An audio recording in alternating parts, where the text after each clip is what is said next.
Back to episode 4 of Ultra Flat Core. This is a hardcore series where I'm playing Ultra Flat Survival, which is super flat with a few other fun modifications that I'm sure you'll have seen so far, and this is what we've gotten up to. As you can see, a huge amount of progress for a world, which we are 54 days into, but there is still so much to be done, and the biggest individual task is getting enough iron so that I can make a cauldron. Sure, I have enough iron for a terrible shovel or for a shield, but I want to have enough iron so that I can actually collect water and use it to drown some zombies. But first, that means I need to, first of all, have this spawner be functioning more effectively. It is a mob grinder, but right now it kind of has some inefficiencies in it. And second of all, I need to make sure that, obviously, beyond just fixing this up and making it work great, I also get my hand on a diamond because I've started picking up music discs and I've got all these music discs but nowhere to play them. That seems like an easily solved problem. So two things to solve at the same time. Let's see if I can do precisely that.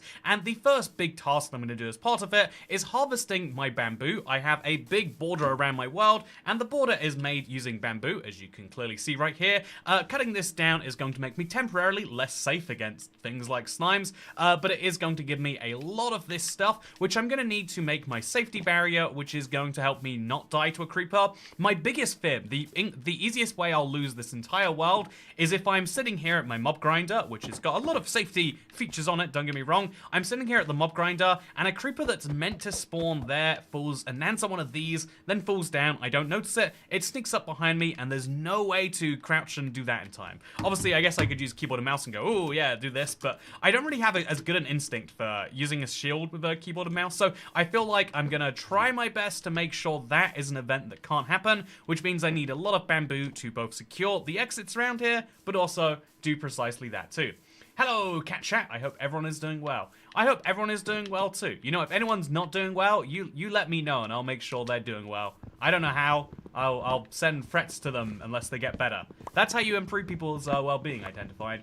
So yeah, I am excited to break some wildlife protection laws, as Dr. Woof Woof says, because foxes are a very cute animal. A lot of people love the fox, but many other people would say, you know what, foxes are actually just a source of emeralds and diamonds. In a world where we need emeralds and diamonds so bad that I've gone through all of this work to get some, I think it's very important to have precisely that. Also, for Big Salmon in chat, I started my recording 10 seconds ago now. I forgot to start that at the very start of the stream. An important thing for later, because I feel like one of the fun things about having these long-term worlds is the, you know, kind of record keeping. I think it is important to, like, kind of store... I think it's really cool to see a world progress over time, and so I'm making sure for this world I'm keeping very good copies of that. So with that said, let's make a bunch of bamboo, and let's also go empty out the rest of this inventory. I'm by the way, look at my armor. It is a second away from death, and so I want to replace it now, but I also just want to accept that, like, it's gonna die. Let's just go through that.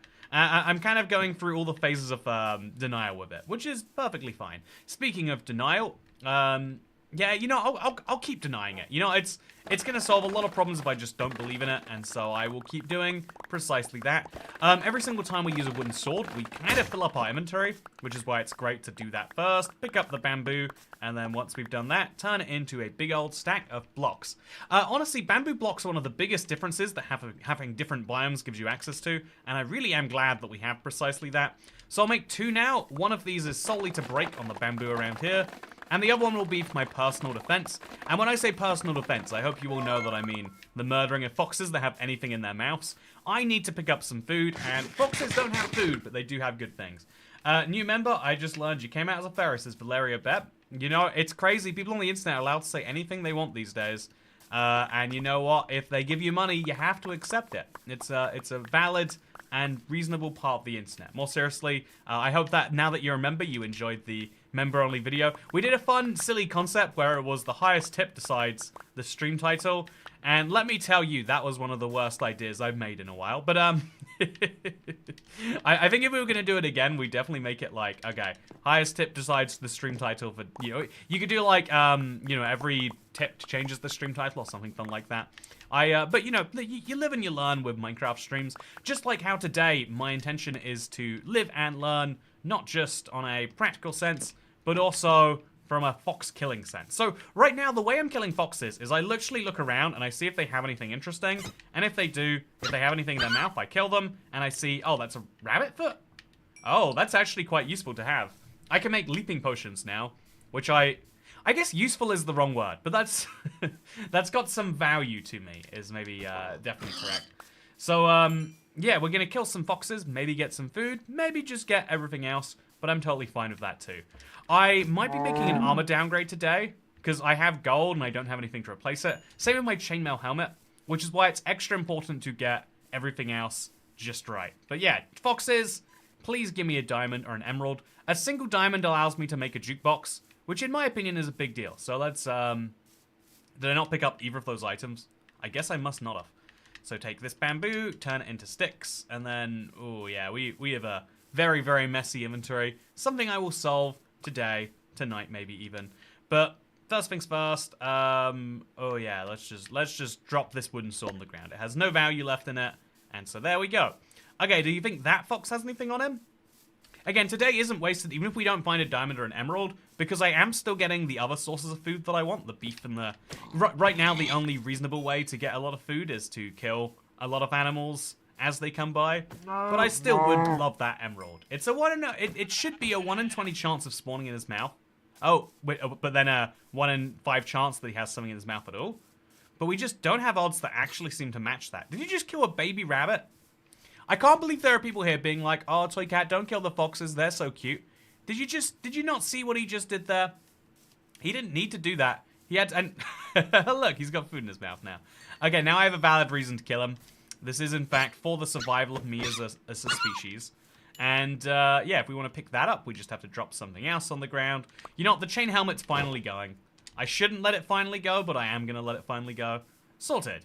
Inventory spaces can be found if you're just believing in yourself. Okay, so, nope, nothing over here too. Really, the fox strategy seems like it's going to have to be, we should set up a farm in this area. Right now, we have a big farm set up for mob grinding, for zombies. But we could do something similar for foxes if we just take advantage of our existing area and then shovel a huge space around it. That seems very silly, and I understand why you might think that it is. But if we build a really multi-level setup, it might actually be the most logical thing to do. So let's combine our 2 shovels together, or our 2 swords together, I should say. Get one slightly stronger sword, and then let's call it a day for fox killing. Every day I think it's going to be the day, but you just don't find many foxes this way, which is why it might be in the same way that I don't go out every night and kill zombies. Instead, I work on the zombie grinder. I think it might also make sense not to go out and, you know, grind foxes, but instead to make a fox grinder. Chat, do you think that's the logical place we're gonna have to take this? I think it is. I think it's the only place we can go. Also, oh, so cute. They've got someone. Oh wait, the baby wolves can attack sheep and actually kill them too. That is unexpected. I mean, it feels like they're so small. Where did they learn this behavior? Someone has done something wrong to the wolves, and I would like to apologize on their behalf. So, yeah, having a bed out here would make some sense too. I think having more beds in Minecraft is always better than fewer beds. But let's just go straight home, deal with everything in the morning, and, yeah, also deal with organizing our inventory right the heck now. And so, except that the mob grinder is the more important priority, because the rates we're getting on these wolves are just so inconsistent that nothing else is really gonna make too much of a difference. Adora and I killed them manually. It was a pain. Yeah, I definitely think you'd want to grind them out. I just don't see any other logical way of seeing it. Also, I think I could finally start growing my little orchard here. I think it'd be fun. I wonder what this would look like in the Storytime pack. Me too, actually. They just announced, I thought it was a bit of an interesting one. They're going to be removing the Toy Cat branded stuff, like after the month of, I think it's July. Got a little sad about that, but I kind of get it. Like, you know, it's a limited time special, but just something to keep in mind as to why I won't be probably talking about it too much more from now onwards. So also something to keep in mind is we got to dump our inventory real fast, and this is my chest house. It's gonna look like a chest real soon, but right now it's just not my biggest priority, because my biggest priority is making sure I get a mob grinder and all the other things associated with it. So in here goes my apples and Probably I should start a food chest too. It's not the best food chest, but here goes the food. And then over here goes the mob drops. I definitely am going to then move this item frame up here. And then put some food in there just to make it clear, like, this is where that stuff goes. This is very much a chest room in progress, but I think it does have the hallmarks to eventually be organized in a better way. So if that's where food goes, this can be where like wool and stuff goes. And eventually everything slowly gets moved over here. But more importantly than eventually is right now, which is why we'll make a ton of bamboo planks to make a ton of bamboo stairs. And then I'm gonna test from right here how far from the edge we actually are. So I can't see for sure, but it looks as though if a mob was to fall off this way, it would fall directly onto the staircase, which is bad. We want the mob to ideally fall behind the staircase. So given that that's true, I think we'll move this back another block. Actually, that's a bit of a pain to do it that way. Yeah, you know what? We'll do it anyway. So we'll have these blocks stay looking like this. So we'll place another staircase there. And then we'll just move it over here, vaguely. I think this is... it's going to look like a weird... It's going to mess the appearance up the tiniest bit. But I think it's the best for the long run of the actual stability of me not dying. It's worth having these extra block gaps. Just, again, the avoidance of a creeper spawning and ruining my life is something I'm willing to go through no lengths to avoid doing. I miss the old Super Flat series. It's my favorite, says Jake. I think you're going to like this one more. I'm trying to take advantage of all of the things I learned from the old one. And even though it feels like a pain to start from scratch on anything, I think this is, in the end, going to be better for my well-being. So we actually don't need to continue the wool going this way, because there's this thing here. So as long as we have something right here, then we actually don't need to work on the rest of it. So we'll place a block going that way, and we'll make sure all of this goes the right way. And then we'll just put a roof on this one too. So all of the walls end up with a thing there and a thing over here. And so we do the same right here. This is a very weird way to do walls, but I do like that it means that you can see mobs and they can see you. Usually you don't want mobs to see you, so glass would be better, or, you know, like some equivalent, like trapdoors, I guess, is the closest thing we have to glass using just wood. But the reason that we're using stairs specifically is, oh, so we're missing a block here. You know, we'll deal with it later. The reason we're using stairs specifically is because mobs will be able to see us, which is counterintuitively something we really want. So then we'll just have a regular block here, because that's the closest thing we have to logically fitting. And then we have to do this side here too. So there is a bit of a problem. There's a few blocks sitting in the way. But we can... Oh, that's... I don't know how I ended up using this block, but... but, yeah, we'll welcome what we can do now and move the rest of it later. So a bunch of stairs this way. Yeah, there's no way that's falling onto here, so we'll just... I guess for symmetry reasons, we should make it match the other side anyway. Yeah, you know what? For symmetry, I'll do a lot of things for symmetry, chat. And this is that. Do we have any emeralds yet, says HHFF? We do not, sadly. By the way, speaking of things that are sadly, build a desert without stairs to have a stairwell. I can't believe I've never considered that before, Dasher. It's a genius idea. I definitely need a stairwell somewhere in my world. So, once we have 2 of these in here, we can move the rest, like, here, basically, to kind of match the design there. And, yeah, I think that's actually overall a good thing. I think having symmetry is a little bit of an aesthetic thing, but also it's another layer of safety. On this side, I think it matters less to have that safety, but it is still safety nonetheless. And safety is something we really shouldn't be compromising on without good cause. So now there is only one way through that mobs can get to me, and it's right here. I could put a block here to counteract that, obviously, but that still doesn't fully solve the problem, does it? So we're going to need to build another staircase just to the side there to make sure I have the exact block that we can do it with later, because obviously this is a bunch of slabs spawning on nothing. To make sure that we get this right later, I'm going to just extend this the same number of blocks this way as it was this way. So this is 3 blocks to the side. So then we'll move this and this. Just 1, 2, 3. And then this is exactly where my new staircase is going to begin. And then also, as well as that, so this all goes like here. This is where the staircase to that begins, and so that means that on the side over here is where the other staircase begins. So hopefully that makes it even clearer for future me. I am going to destroy this current staircase that I have. Honestly, maybe even not build the staircase here, but build it over here. If I have it coming down from over there instead, that might be kind of handy. And then I wouldn't have to destroy the entirety of this, just down from like here or so. Yeah, honestly, not hating that idea. If I move this far enough away, you know, we'll think about the future staircase later. For now, I doubt it will cause me problems because I'm going to have more failsafes. This is the thing about this design.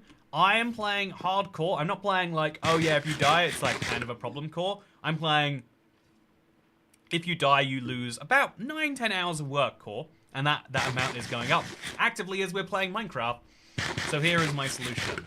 Okay, solution is, really, I could just make a big dirt box, but I'll use the stairs. No, I'll use regular, no, yeah, stairs are pretty good, but I think trapdoors are slightly better. No, I think a creeper can explode through a trapdoor. Maybe a creeper can explode through stairs, honestly. Let's make a big kind of glass box around here. Yeah, I think go enough blocks out to the side. So have this kind of come out here. We'll move this to be a side block like this then.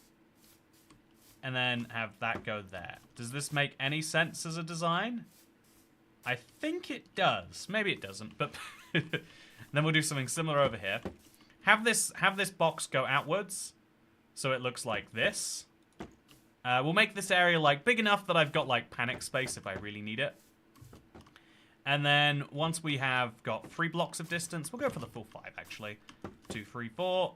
The idea behind this is we'll put up the trapdoors so that I can see what's out there, but also get far enough away that if I see a creeper and somehow the trapdoor falls down, I just walk far enough this way. If I see a creeper on both sides and, you know, things panic me that way, real possibility, by the way, it sounds silly, but it is possible, then, you know, we should have enough panic options in place. So now we'll make a few more bamboo planks. Do I have a crafting table over here somewhere? I probably should. I'll put this to be a crafting table. I think it's just, it's a good place for it and we'll be good. So now we make a ton more bamboo stairs, which will sit over here, and we don't even need to do it there technically, but just it'll make me feel a little bit safer if we do. So we'll have this one curve round, which means placing it sideways like that. Do the same over here, there, and everywhere. And so now we just need to have a roof above us, and we'll use bottom slabs for the roof so that nothing spawns up there. And so that I can jump and feel like I've got space, I'll give it like an extra block or something like that. Okay, so now a bunch of slabs. I can use wooden slabs. I feel like I should, given the amount of other blocks that are in here. Yeah, let's do that. Let's just have wooden slabs start here and then place the rest everywhere. Place another one there too. I'll probably regret that at some point in the future, but right now is not that point. And then we just need to worry about closing it off, because otherwise everything is good here. So Kat, how many days till lightning insanity? I've had enough lightning that I have no fear about the lightning insanity. I have no fear about it. Hopefully I don't, you know, regret not having fear. Hopefully it doesn't become a bugbear of mine. But I'm feeling pretty good about lightning. Maybe wrongfully so. Maybe I should start being terrified. But I'm not there yet, and I'm happy that I'm not there yet. So now we just make slabs go all the way over here. I think that is the less safe side right now, so we'll make this like a one-way entrance. And then we'll just place a door down or something. Yeah, just a regular old Minecraft door. I've got so many bamboo doors at this point. I'll use a bamboo door anyway. Just one over here. Oh, you can place doors on path blocks? That feels incorrect. That feels like you wouldn't be able to do that. But I'm happy that Minecraft is letting me, and so I won't question it. Make some slabs. Place those slabs over here, here, here, and here. Just really, again, like if something spawns on top of me, I want to make sure it can't murder me. Yeah, I don't think I'm going to feel safe in a box that has such easy... Oh, there we go. Mobs are spawning. So that is an example of a creeper. Yeah, the creeper would be able to just walk right in right now. Something I would like to prevent. Can the creeper see and walk towards me while I'm here? No, I have to open these gates for that to happen. That actually is a weakness. That is something... I think I'm going to make a little hole on the side here for that to specifically happen inside of. But yeah, right now we got 2 creepers. Let's test it. Okay, so again, we want them to come back here. Oh, no! Oh! Okay. Well, that's terrible. there's it falling on the first hurdle, I feel like. That could have gone many ways that were better than that.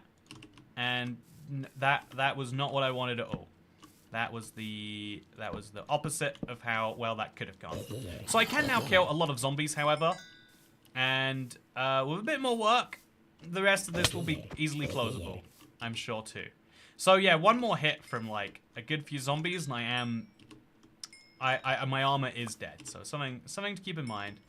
Also, having to make a couple new fence gates, gonna be painful. Yeah, I wish they'd consider the construction costs. Why are you using stairs? Mobs can't spawn on stairs, but they can see through them. And that is... Oh, God. I heard a creeper spawn, but I don't see it. I think he just died, that's why. Also, zombies are spawning out over there. I think we might need to finally deal with that area. Let's see what happens when zombies try to come this way, by the way. Okay, so is he going to try and knock down the door? So I'm going to close this. And I'm going to conclude... Oh, and also there's a zombie spawning... Is it in my sheep pen? Oh, that is a pain. There's no grass anywhere near there, so this is actually a bit of a double pain. Yeah, I'm sorry, zombie. I'm going to... Oh, yeah, this is a big pain. In disguise. I need some good lighting for that. I don't know what I would be using. Leaving the orchard there, one of the worst ideas I've had in a while. I really should not be doing that. But yeah, we want to make sure the mob farm is working in theory. And oh god, the noises scare me every time. It looks like we have at least a bit of that. If I open the bottom trapdoor, will mobs still come towards me? That's my question. I hear mobs. I hear lots of mobs. What are they banging on? Oh, there's a zombie on the inside of my house over there. Oh, it's made from crafting tables. Right. Okay. Well, that's bad. Maybe it goes without saying, but the fact that my house is a mob spawning magnet, absolutely terrible. So, as we can see, we did a test night, and it went terribly. Something we will have to learn from, because I need to kill a lot of zombies, and killing a lot of zombies means not having a lot of mobs spawn at my front door. I do have the ability to replace that. I just set this up. Also, I clearly know that you can do this now. Wait, you can't shovel the block. And okay, so let's go to sleep. In the morning, we're gonna work this. But yeah, the noises scare me. Easy, I could never. By the way, just as one other thing, we are still working towards our member goal of 420 members. If we hit it, I will be bathing in Doritos. Don't question how that works. Just think about how great it would be. So if you're considering becoming a member, if you're enjoying the stream series, it is something you could do. That would help out the channel a lot. So, yeah, I think I want to put carpet on the inside of my house, honestly. Yeah, I think I need carpet on the inside of my house. Or just buttons. I think I'll move the carpet from outside to inside. I think I'll finish shoveling up the outside now, because it was already a bit questionable. And then I'll carpet up the interior. Hopefully, that prevents any problems. I think a carpeted house looks nice anyway. You know, if I carpet it, I can't as easily use the crafting tables. So you won't even know that they're there, chat. But you have to take my word for it when I say that they're important.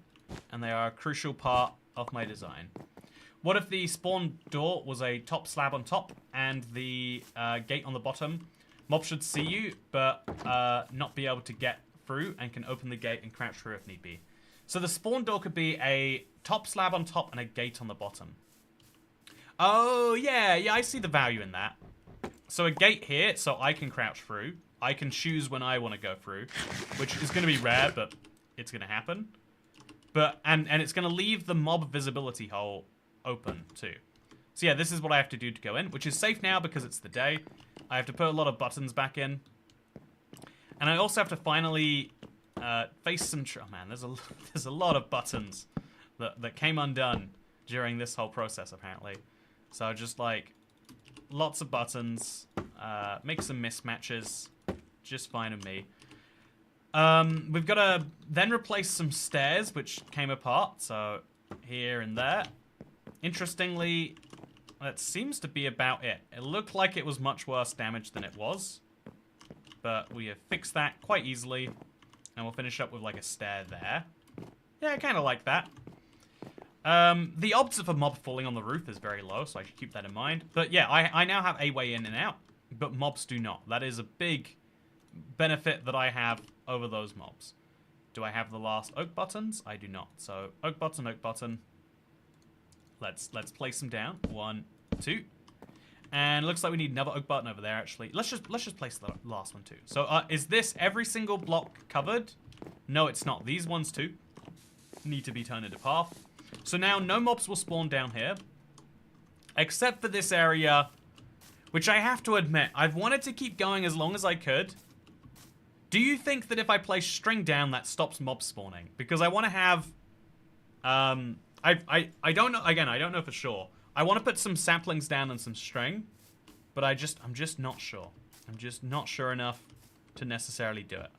So we're going to quickly confirm, did we get every single button in here? Oh, no, yeah, we did. Every single space that should have a button does have a button, as best I can tell. Also, I like that I can get out, but mobs can't, assuming I place one of these blocks, which I probably should have done. I like that I can get out, but mobs can't. Very, very good QOL improvement. String does not stop mob spawning. You missed the buttons at the back, by the way. Okay, so now let's, I don't want to do it, chat. Literally the block you were standing on didn't have a button. Okay, let me look. Is it this one? This one has a button. I think every block has a button. I'm staring, I'm looking. I think if you stare at the buttons long enough, it'll look like there's no buttons. But I'm pretty sure they all have them. You know what, chat? If you take a closer look, you'll see all the buttons you need to. But now I will be placing a roof to this. I think the roof will be like top half slabs, maybe? Yeah, I think... Or we could just have regular old bamboo blocks. If we use regular blocks, we have to spawn-proof the top. So we'll use bottom half slabs. Leave a gap, but the gap will let me see the night and the sun and everything. So, whole stack of bamboo slabs. Let's go. Place them all the way around here. Maybe we should have just used bamboo trapdoors. Everyone loves a good trapdoor here or there. Place that all the way around to there. And then a block on top of this. And now I feel like a skeleton could shoot through, but I know a phantom won't be. And that's... Oh, I'm using top slabs. I've got to use bottom. Wait, no, this has got to be bottom. Why do I feel like it's top then? You know, if you think about things too hard, you can break yourself. Okay, all the way around. And there we go. This is the safest we can have this current setup be. And then I'm just going to break a little hole over here. We aren't trolling. There's actually a missing button. I'm staring and I cannot see a missing button. Oh, here we go. Wait. There we go. There is a button over here. Isn't that funny? But yeah, before fox murdering time, it's sadly gotta be regular work hard job time. So I'm just gonna do this. I don't want to do this, but I'm gonna shovel this whole area up. No, I'll put slabs down and I can break the slabs later, and it's easier than placing dirt. No, we've got to button it up. Yeah, I think if we just cover this in buttons, it'll look kind of cool. And I have the buttons to spare. I think that's what we'll do. We'll just cover this in buttons. Make a whole stack of them. And it'll be a piece of art. And that's better, you know, when you've got like as big of a flatland as I do, just having something to break it up will be kind of nice. So that's what we'll do as our solution to this. Is this a correct solution? Nah, there's no such thing as correct solutions. There's only more or less unhinged ones. I feel like this isn't the most unhinged thing I've ever made. And so that's good. Love the little X in the middle kind of adds to this all, actually. Yeah, I think this is actually genius. So many missing buttons. You know, there's definitely no missing buttons. If you see missing buttons, because you're missing buttons in your brain. Yeah, got you there. Got you real good. Okay. Finish this up. And then finish this up. And then I think after this, the next thing I want to do... Oh, there's another X here. That makes me think I should make another random X just over here. If I just shovel this up. Now it looks like it's a design decision. Okay, finish the 45 buttons. All the way over here. Just place them all around. And now I've got a few too many buttons, but that's fine. And I think also we have to shovel up around my house. I've learned that is a attack vector. And once I've done both of those things, I'm probably as good as you can be. I might make like a little... It's a bit late now, but it'd be cool to make like a trench around the house. Just as like an extra safety feature. A lot of my crops have grown, which is good. That means I can use them to kind of grow out the wheat area. Because my real goal would be to just have this all be farmland. Once it's farmland, I don't have to worry about shoveling or doing anything else to it. But that's okay. Place this too. We got 7 extra seeds. Yeah, honestly, if you think about it, I don't know for sure, but if you think about it, I think I have actually made an improvement here. I think it might be worth spending the bones just on making it even more safe and better. So I'll take this and I'll go get some bone meal. I bet I've got some in this chest too. I do not have any in this chest, so I'll take instead the bamboo, the crossbow, okay, this has to go in there. This is my armory chest. It's a very lovely armory chest.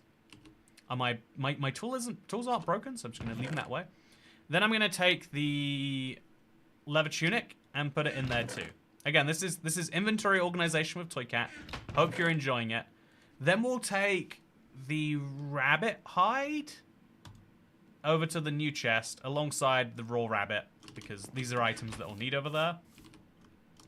And then we'll deal with all the other stuff once we're there. How funny would it be if hostile mobs decided to spawn on those unbuttoned tiles? You know, that did happen, Hacker1MC. Chat can't withstand the missing buttons. You could have used carpets or string. I don't have enough carpets or string. That's the problem. I was hoping I could get enough string, but it would still be... It's a problem that affects the mob farm, and so I need to prioritize it. As sad as that actually is, it is the reality of the world in which I am living. So then we'll put some rotten flesh in here, plus this and that, and just... I guess actually I've got a whole bow chest, don't I? Put the bow in the bow chest. Although actually this is my shooting bow. I need to keep that. So gunpowder goes in here. Raw beef goes in here. Rabbit foot also in there. And just slowly but surely we're getting to a state of inventory equilibrium where it all looks some amount organized. Okay, today, chat, I've gone through enough. Is today gonna be the day where it actually is working and functional and all of that noise? I don't know. I am genuinely excited to find out. I've got my arrow. Okay, so I'm gonna move this and that. Just be extra sure. I've got my tools. I've got my box. The only thing... I'm actually... Before we do anything drastic, let's see if there are any other unbuttoned tiles. Oh, I do see a couple, actually. So there's one over here. And there's a couple over there.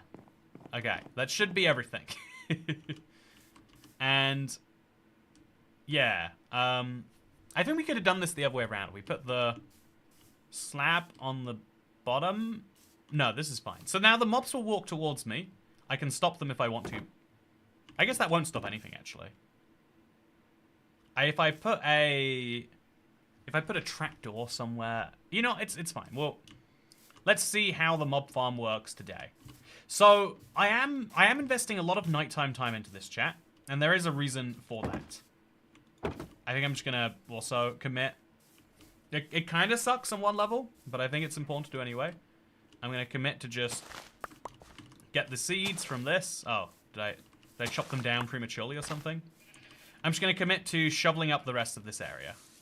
It's going to take up some mob spawn cap otherwise, and it's perfectly acceptable to not want that.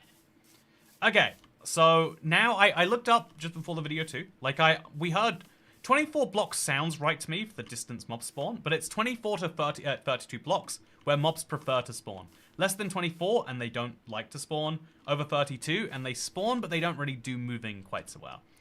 So when we're in this box, this is actually the perfect place to be waiting at the far back here, because they're about 22 blocks above me, and now they'll be about, 4, 5, 6 blocks ahead. So we let the mobs spawn. We can even watch them from a hole here. I should probably put a trapdoor on the roof for that reason. Do I have one?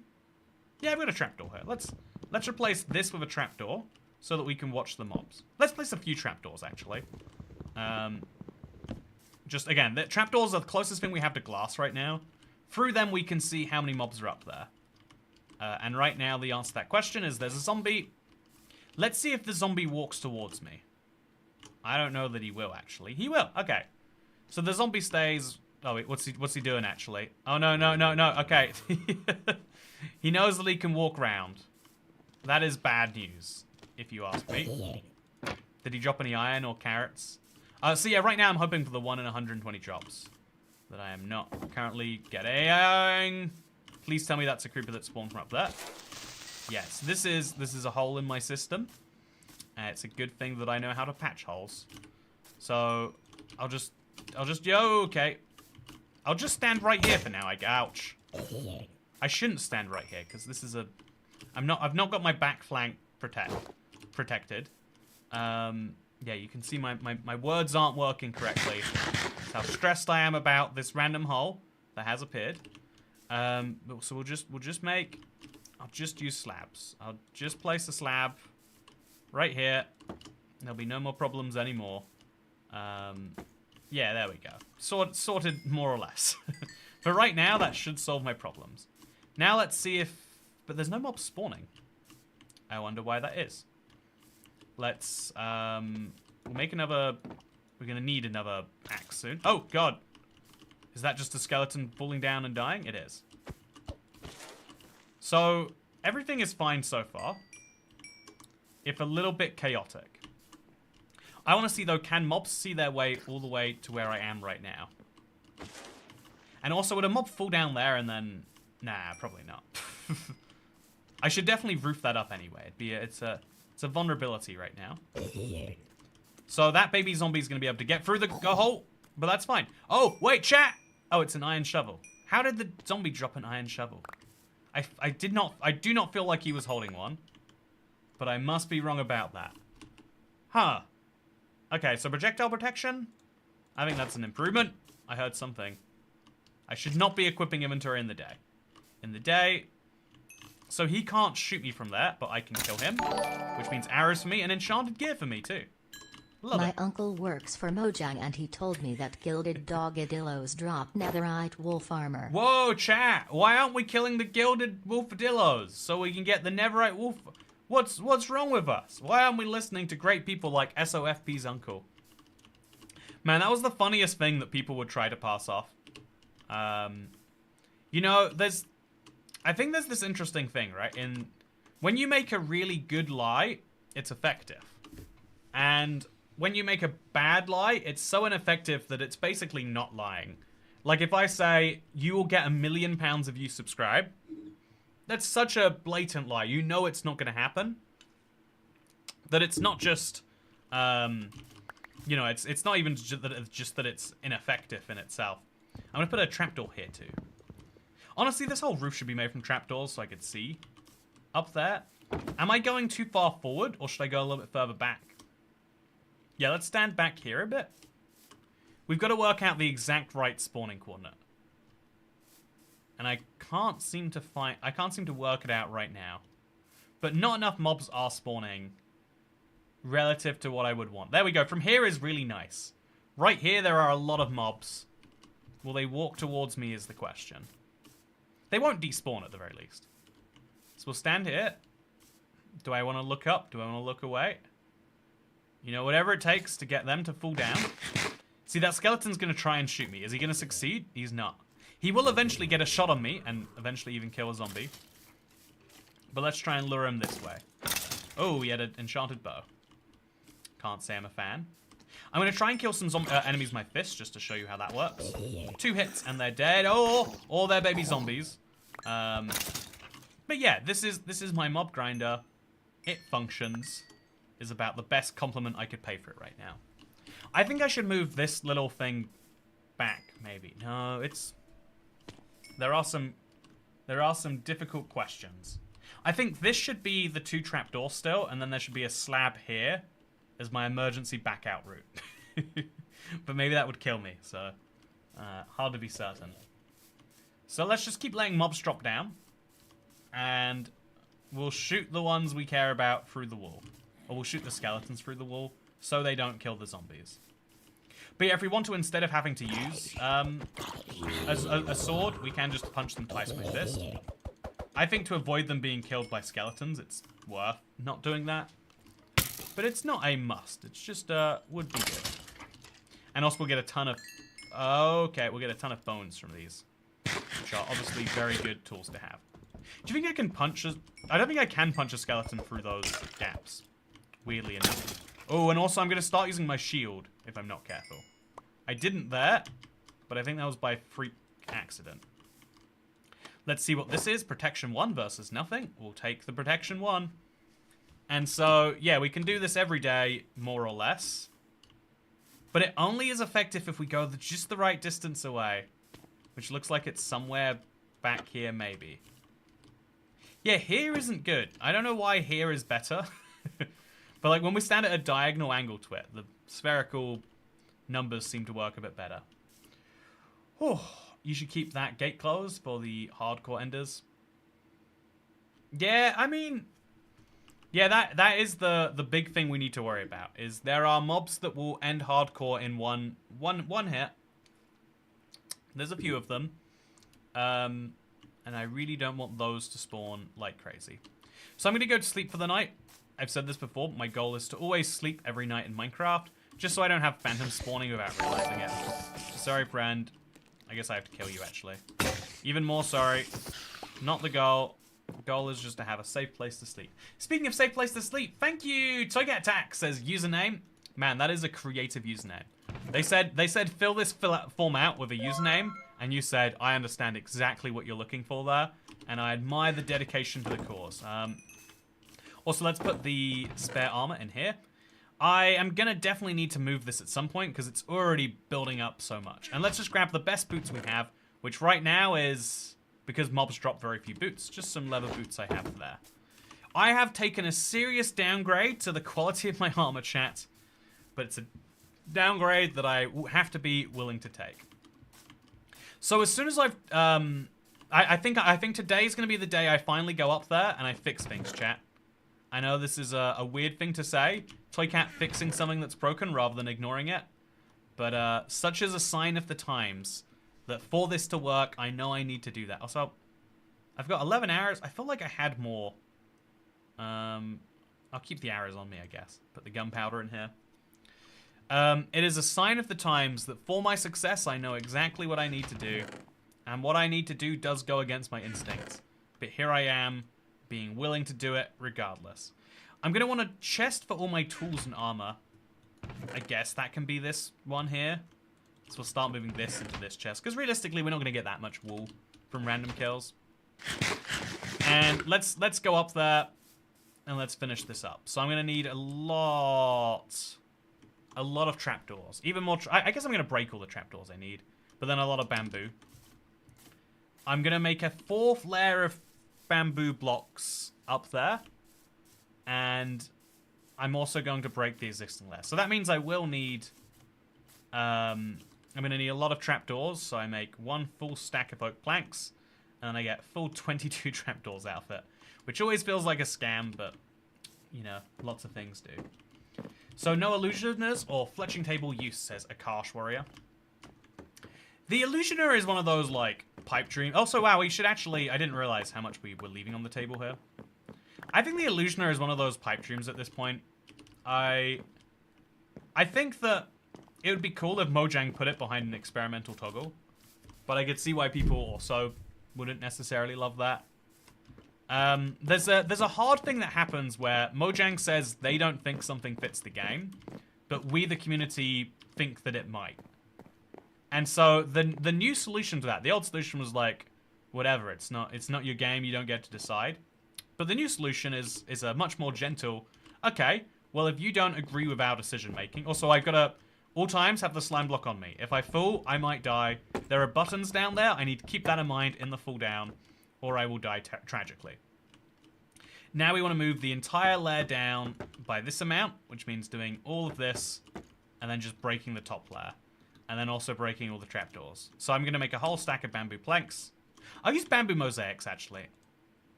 Yeah, bamboo mosaics cost the same amount to make. And it'll make it look more interesting. No, we use bamboo mosaic for the top of the farm. Just to make it clear that it's the top. You know, this is a lot of silly decision over nothing, but we'll do it anyway. So yeah, if you're curious as to what we did, we accidentally made the top floor too high so that mobs take a damage when they fall, which means that they fall to the bottom with not 1 health point left, or 2 health points, but with none. It should be they fall with 1, but they don't, they just die. And so we fix it by lowering this down 1 block.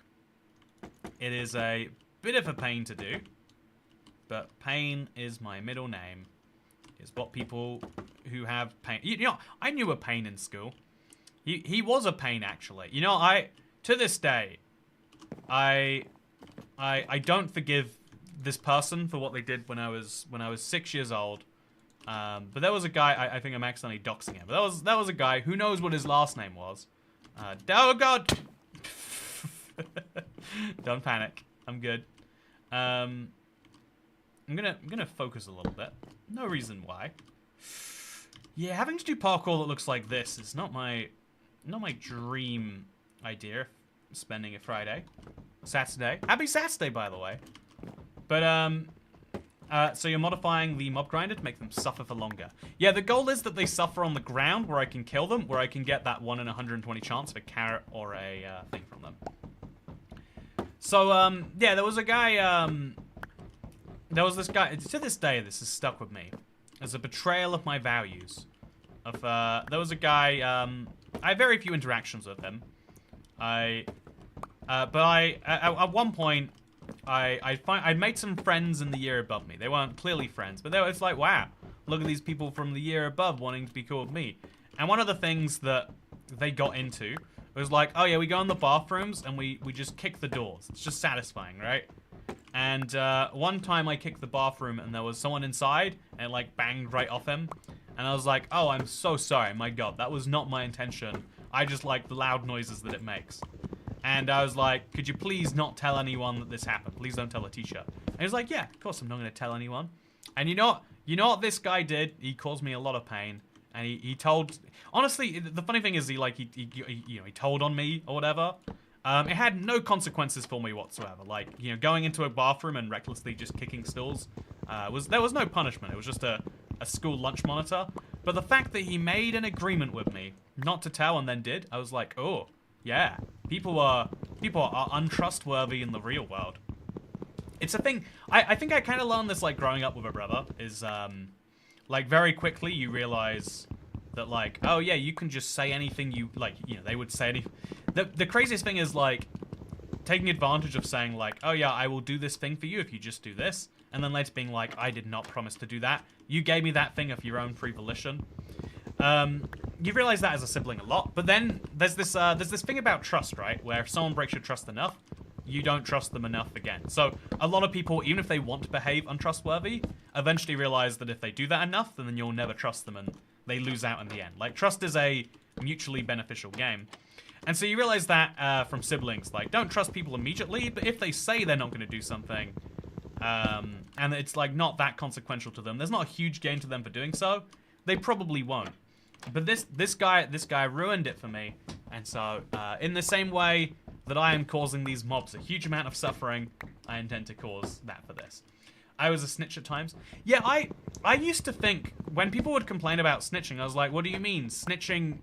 Like, surely we all agree that if there's gonna be punishments, then you should get in trouble for breaking the rules. Like, if we're gonna have rules that have punishments in exchange for breaking those rules, surely we should all agree that if you break the rules, you get the punishment. And so there's no snitching, there's just enforcement. But the wildest thing about the adult world is there is such a thing as times where people clearly break the rules, but we don't agree that they should be punished for it. And I know an interesting example of this is like, I don't know, there's a guy who rides on a bike in London and like, I know, cameras people and is like, hey, yeah, if you're doing anything bad, I will report you to the police. And the police do take, you know, footage as a viable way to prosecute. And he's really proud that he's gotten people like 150k in fines. It's like, it's, you know how like I keep track of how many days I played, or like how many years I've been playing in my Let's Play world. I keep track of these stats. This guy's like, I have caused £152,000 worth of fines. I've caused 70 people to lose their license, etc. It's like his like all-time pride stats. And it's weird because there shouldn't be anything wrong with that. There just shouldn't be, right? It's like, you know, there are laws and people are breaking the laws. It's not that he is causing that damage himself. People cause the damage themselves when they decide to do the behavior that is dangerous. But also there's just something that is like, yeah, but it's not for you to enforce. We give people, you know, there are people who have the power of discretion, who have the ability to inform rather than punish. And those are the people who are meant to do it. And so the idea of a snitch is wild, but it is basically saying like, yeah, you shouldn't enjoy other people being punished. People being punished should be like a last resort. You shouldn't be able to be like, yes, I want these people punished so bad, and so I've gone out of my way to make sure they are. Sometimes there's no way not to break the rules. Yeah, there's a lot of times where you have to break a rule to be considerate of people, and everyone is happy with the end result. And so, you know, like, but it's a weird world. The whole world is filled with cases of like, yeah, you might actually be better breaking this rule this time. Obviously, try not to, but if you did break it, I don't think anyone would mind too bad. And it's just, it's a bit of a weird one that happens so often, but that is a very common situation in the world. Okay, so now I'm gonna go and work on the layer which goes above this one yet. So it's gonna go up here. I'm gonna be very, very careful, but I don't need to be as careful because there's lots of blocks below me. This is the height of the next layer now.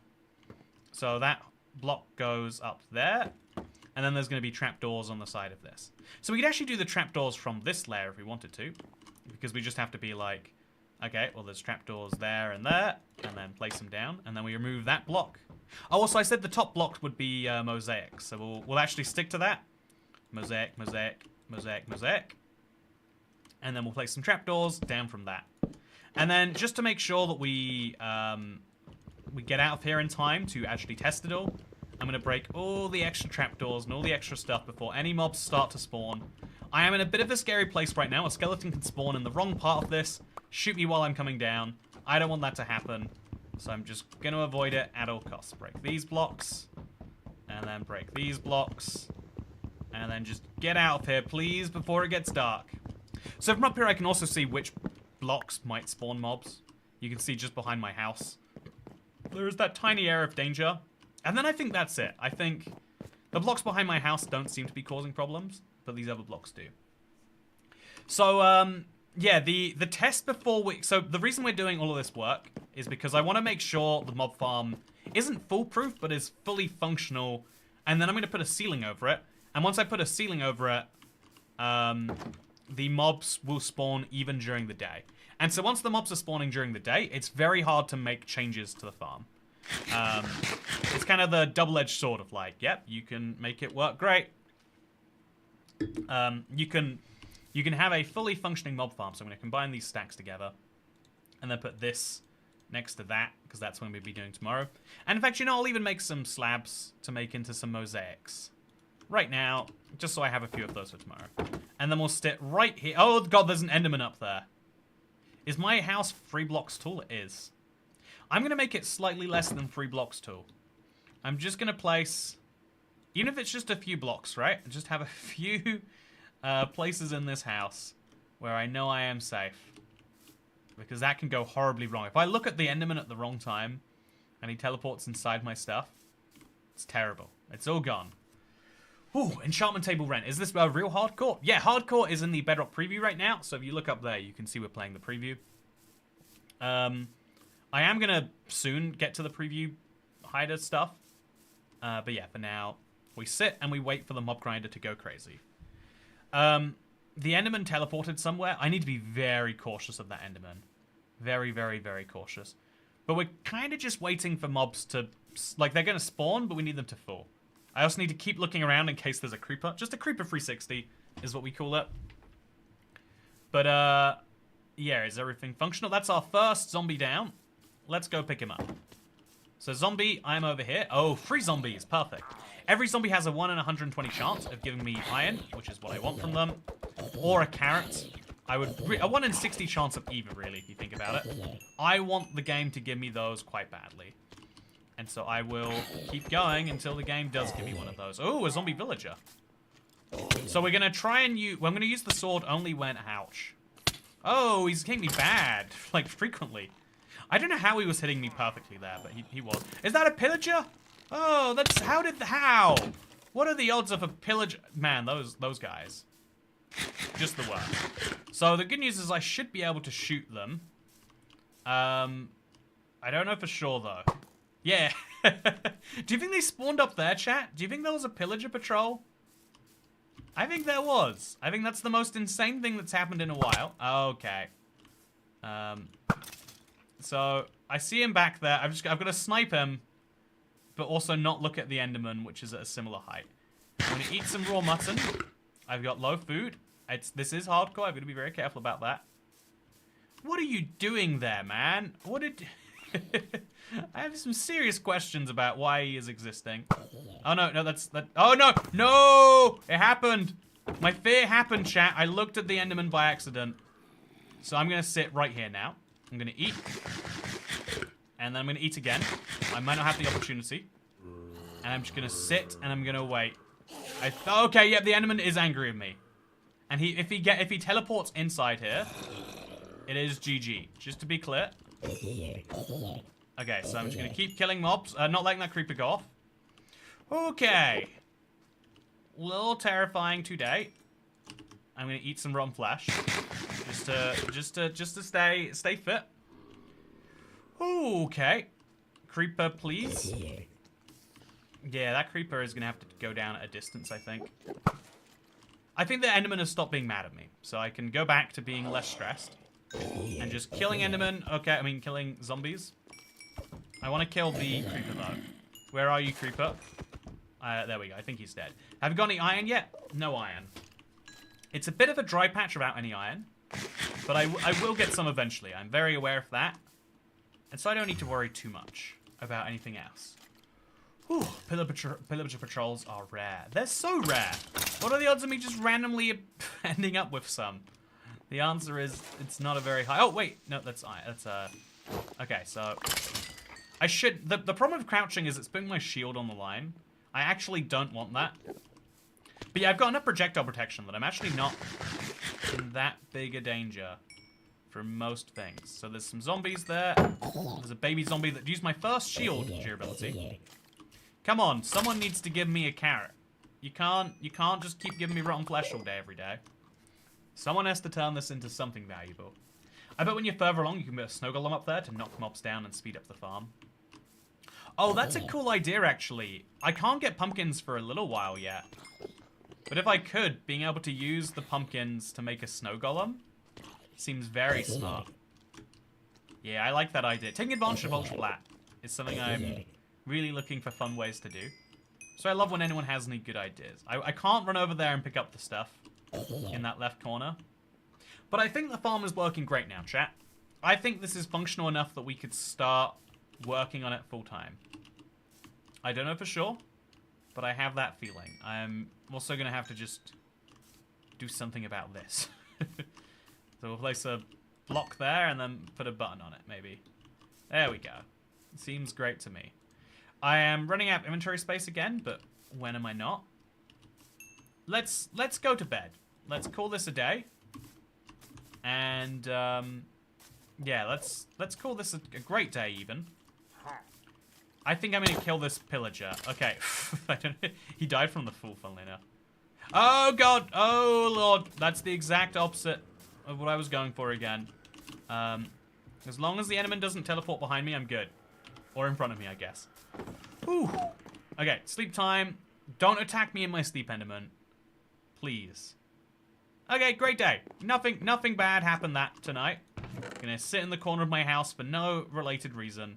And infinity, whoa, chat. The odds of getting infinity on a bow.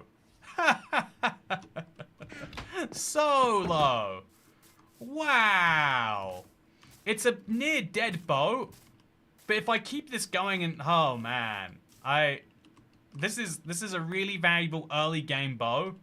Like mid game it stops to be of any meaning whatsoever. But so to get it right here where it matters, what a cool feeling. And I could not kill the illager sadly, or the pillager. A perfectly acceptable outcome, in my opinion. So a couple more pieces of rotten flesh. I do intend to save most of these for trading with villagers later. Too bad it's almost broken. Yeah, it's got probably about 15 arrows from it, right? But also, actually, wait, no, it's got unbreaking. So this will shoot me, if I'm lucky, like 40, 50, 60 arrows. And all of those arrows will have power 3 on them. What a combination. So now that we're inside here, bows go inside. String goes in here. The random stuff that we keep picking up goes in here. Such is life. We're always gonna have lots of junk, and I've just got to work out what to do with it. Put the sword above this, and put the. I'm gonna have an armor chest, which is gonna go right here, I guess. Because even though I have the armory chest in my house, I'm picking up stuff at such a fast rate that it's hard to do much about it. The potatoes aren't growing, which is something worth thinking about. Maybe I could temporarily move the pigs out here. Have like a small pig growing farm. Yeah, I think I could make a pig farm where pigs can walk down into this pig farm, but not up into it. And then I could keep that pig farm rendered while I'm doing this stuff. Might be worth doing to like have pigs grow up. Or I could breed the pigs and they could... You know, there's a few solutions we can think about. If you dig down the block in front of your door and create a spot to hit their feet inside. Yeah, I like that idea. Hit their feet, not their bodies. So let's dig this block. Reshovel the new one. From here it seems quite dangerous. But we're well protected by a lot of stuff. So I'm not that bothered by it. Yeah, I think that is probably the most... and then we could maybe move this back a block. Have a bunch of stairs here and there too and everything. But if we could move this back one block, that would be a lot... Because right now I can't see left and right. So I could remove this block, but that doesn't really do a lot of good for the world. Or maybe I should remove it and put like a slab there. Yeah, I think that actually is the move. Or a trapdoor or something. So the trapdoor could face this way even. So I put it up and there's nothing there, but I can see through it. Yeah, I think trapdoors on both these sides. I should use bamboo for these ones really, but yeah, let's bamboo it. You get a really inefficient recipe for making trapdoors, but I'll go for it anyway. 2 bamboo trapdoors. I think you get a tiny bit better vision from a bamboo trapdoor. Yeah, we can see much more through it. And so we just put these up on both sides. Now I can see what's over there, and so if there's a creeper or something, I can see it. Honestly, it looks like trapdoors are the solution to almost all the problems that we could possibly have here.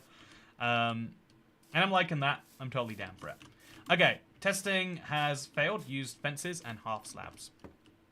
A half slab is a quarter block. Haha, Roy Brusky.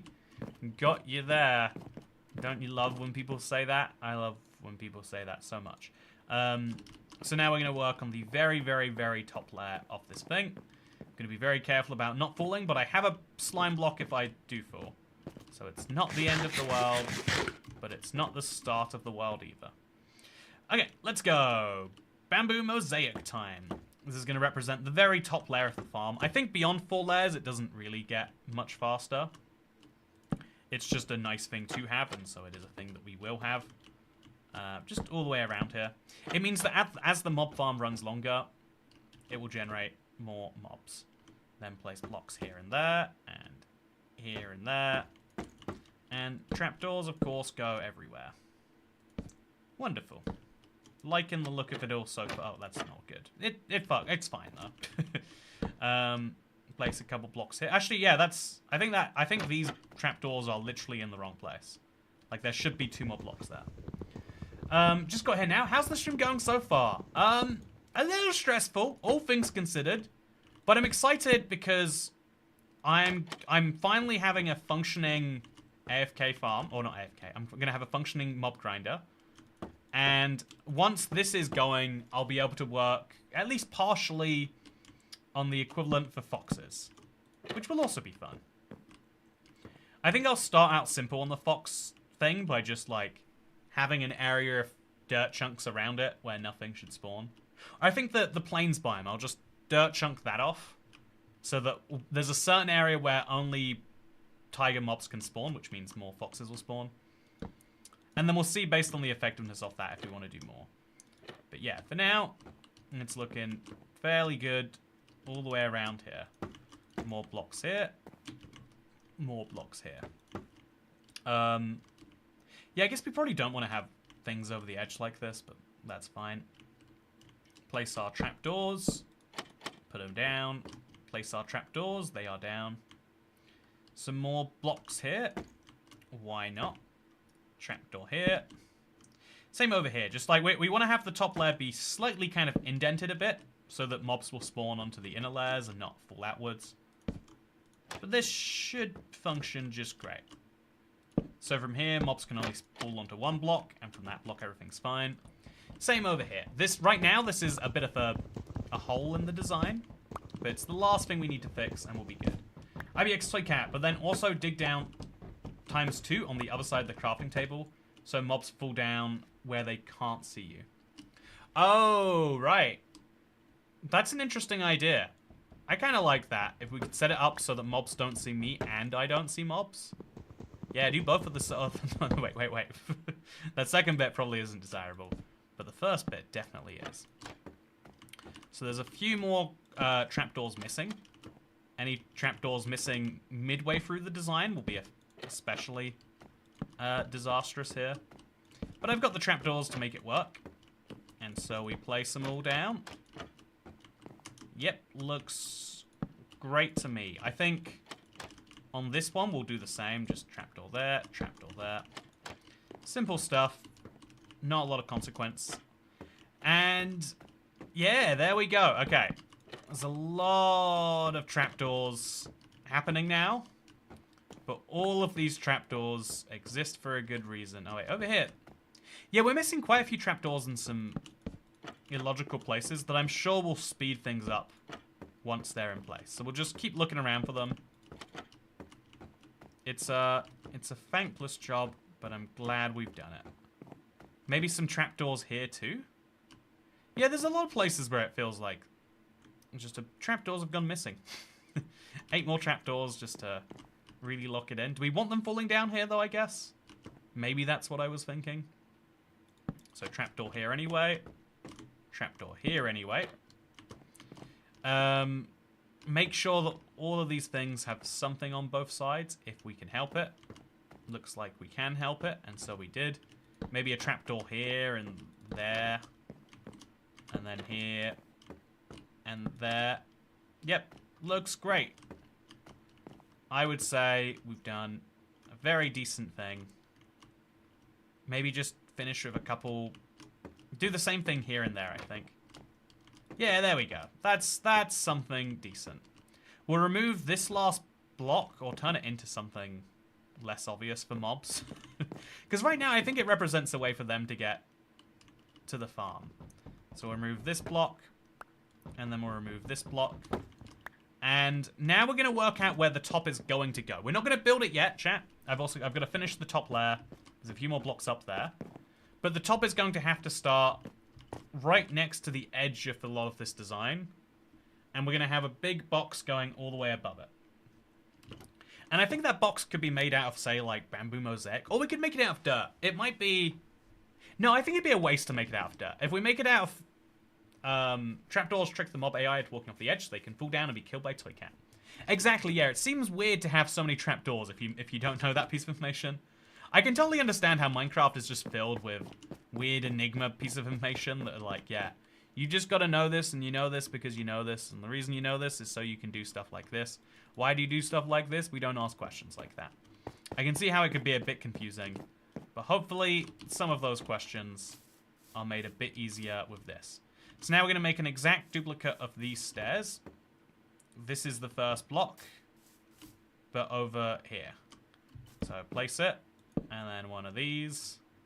And we do the same thing as this, but using ideally not something that has to be broken with wood now. So I really shouldn't have this iron shovel out of efficiency, I'm just wasting it. But the idea is solid, the idea is good. And, oh, we messed that one up a bit. And the idea is more importantly than any of that actually happening. Boom! Okay, so very small baby steps moving us towards the goal. Now we're just going to make those tiny adjustments of having this block. Yeah, if we make this block go down by a little bit. Oh, I think I should place a slab here or something. Yeah, just going down a tiny bit makes me harder to shoot, I think, hopefully. But I think I'm going to remove a few blocks around there. Just have...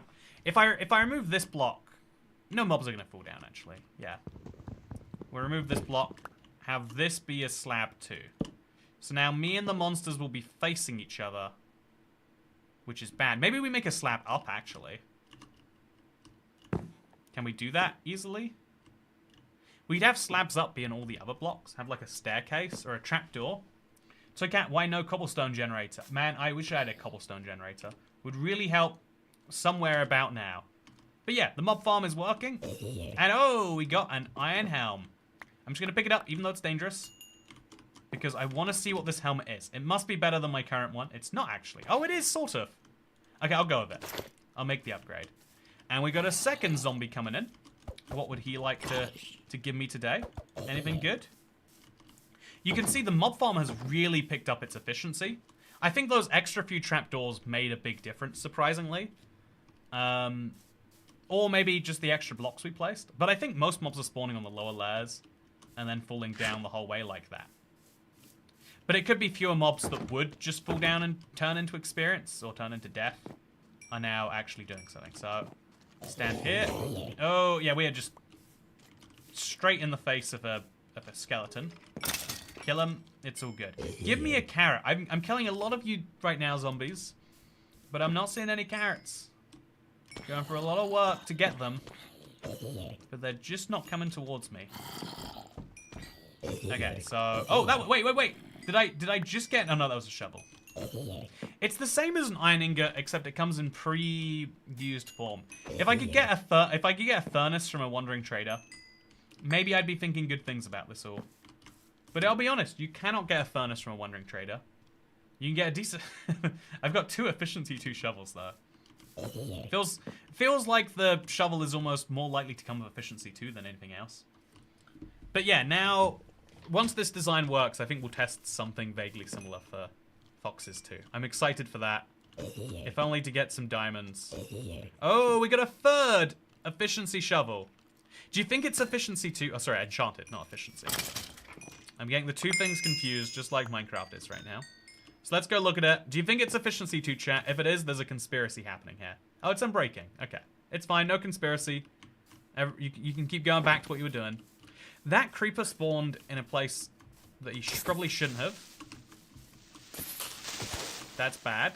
Probably should definitely have taken him out from a distance. Yeah, maybe he spawned in the... Oh, some of these blocks have come undone. So let's just shovel them up. It's easier than using bones. I've got the bones to use, but that's fine. Okay, let's go. Since you don't have cobblestone, you can craft a furnace using blackstone from the nether. No need to thank me. Oh, Hacker1MC, you've got that. You've got a good idea right there. You've got it all worked out in a way that I clearly do not. I want to put like a slab down somewhere down here so I can shoot monsters that are in there.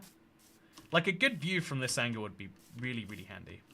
In fact, let's set that up. Let's place the slab right there. And then let's just peek through it and go for the witch. No, the witch. So this is my infinity bow, chat. Oh, the witch has a lot of health when they hit the bottom. That is a problem, funnily enough. That is a big, big problem. But yeah, she dropped a potion. And also some glass bottles.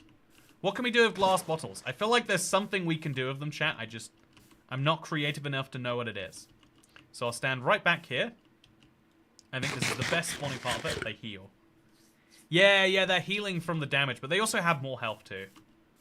So they, like, because they have 25 health instead of 20, they'll hit the ground with 7, you know, a fist's worth of damage. I want to go pick it up, but it's just too dangerous. It's just too dangerous. Whew. Glass bottles are for brewing silly toy cat. If only I had thought about this. I will be able to fill them with water. I guess I could do brewing, honestly. Brewing is a possibility in this world. I just need some sticks and some glowstone dust, right? Wait, actually, I might be able to get that from a witch. Okay, let's go. It's worth trying. It's worth trying. I regret nothing. I regret everything. Whew. So that is a potion of speed. It's fun because I had to be fast to get it, and it was a speed potion. Yeah, I'm gonna just sit back over here again. It seems to be more effective. They're spawning. Okay, did that mob spawn over there? Or what? I want to know the actual things that are... Is me moving around helping the mob spawning? I think it's got to be something like that, right? Like I'm allowing more mob spawns to be possible than impossible over and over again. That zombie has a sword. I did not get the sword, but it's nice to think about. Let's go back to our little hidey hole, and let's shoot anything that gets in the way. So that monster needs to die. Any skeletons that threaten my zombies, because if a skeleton kills them, they don't have their 1 in 120 chance of giving me carrots. I want that 1 in 120 chance pretty badly, and so I'm willing to fight for it. That's a creeper. Problem solved. So, yeah, I was kind of hoping we'd get a really decent carrot farm moving sooner than now. But Minecraft has other ideas. And that's okay that they have other ideas. But also, at the same time, it's kind of not okay. You know what I mean? Like, it's fine that they have this fort that they should not give me carrots. But they shouldn't be turning that... Oh, yeah, no, that's why I don't do this. If that was a creeper, that'd have been death. Chat, I am taking big risks unnecessarily. And I need to have moments like that to remind me why it's unnecessary. So, yeah, let's just keep on looping around. I don't know why right here seems to be so much better. But I guess I should bring it into my safe zone. Just a little walk around. Maybe we should just make the door over here. So I can walk out and look at it a bit easier. Or maybe just looking at the mobs spawning makes it feel better. Like, you can see them coming down. You can imagine them turning into something. Easy stuff. See, I can look at... The creepers can't look at me to explode. But I can attack the creepers from here. This is magical all by itself. This corner of the world is doing great things for me.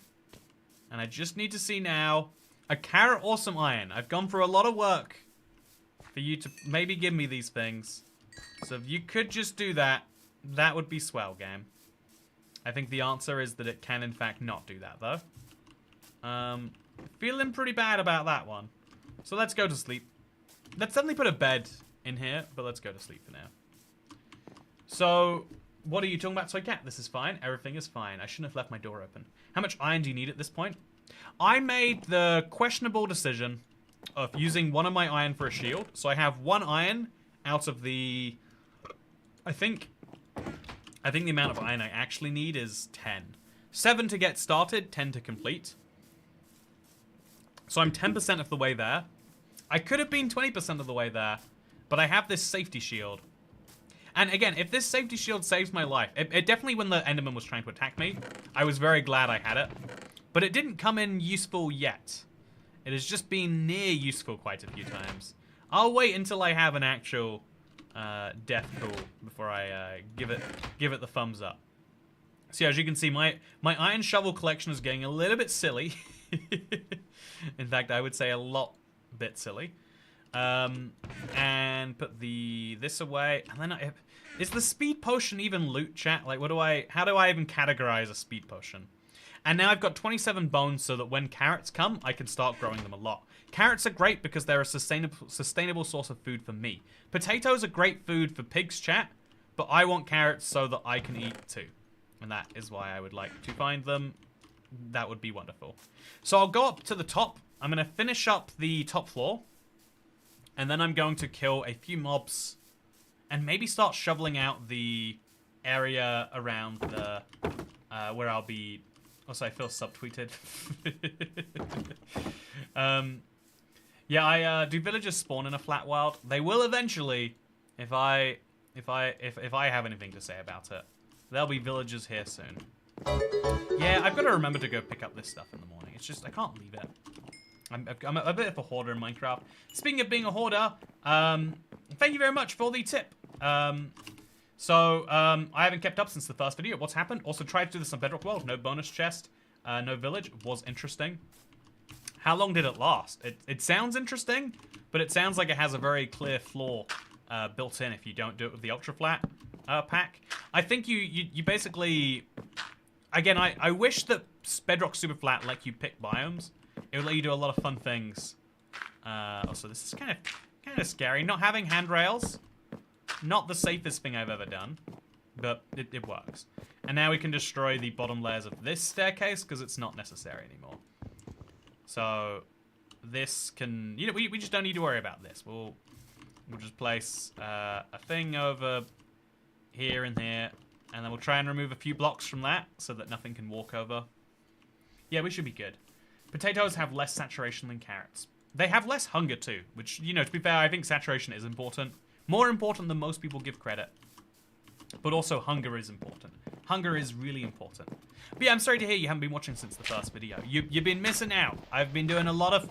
Look at what the world looks like now. You know, sometimes I feel like, wow, I spent like an hour playing Minecraft and what do I have to show for it? But looking already, you can see like, yeah, I have... There's quite a bit to show for it up here.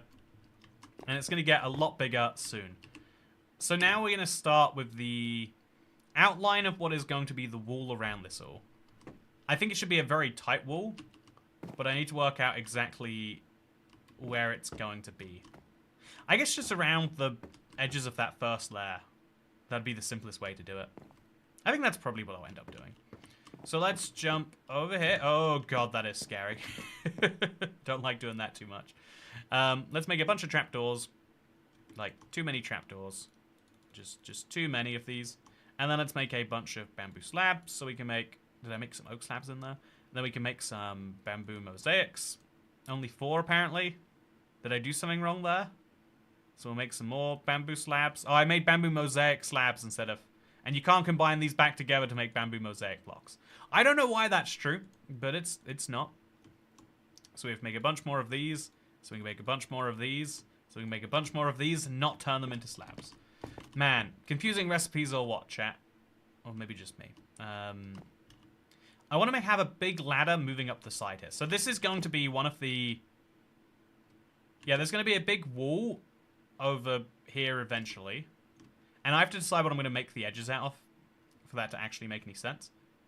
I guess I'll use mosaic for the whole edge. Yeah, let's just commit to using mosaic blocks. And then climb all the way to the top. Speaking of climbing to the top, cabbage! Had to get emeralds from pillager parties, then trade from saplings from traders. Then collect an emerald. So the weird thing about that, I don't know if they've changed it yet, but they, when you kill pillagers as part of a raid, sorry, you only get emeralds when you kill pillagers as part of a raid, or at least you did last time I played Super Flat. It's something I wish Mojang would change, but as best I know, they have not. Sadly. So place some extra trapdoors here and there. Just, you know, the small things might make an impact on the spawn rates, just the tiniest bit. And then let's finish up with the extra mosaics that need to go here. And the extra mosaics that need to go everywhere. Here, maybe. Yeah, we'll place a... Oh, actually, yeah, we have to place a trapdoor here and here. And then on the side of that, we'll have these ones. And now we've got more mosaics than we necessarily need. It's still not perfectly complete, but it's a lot more. And now I have to work out how many blocks I'm actually going to need to build a wall around this.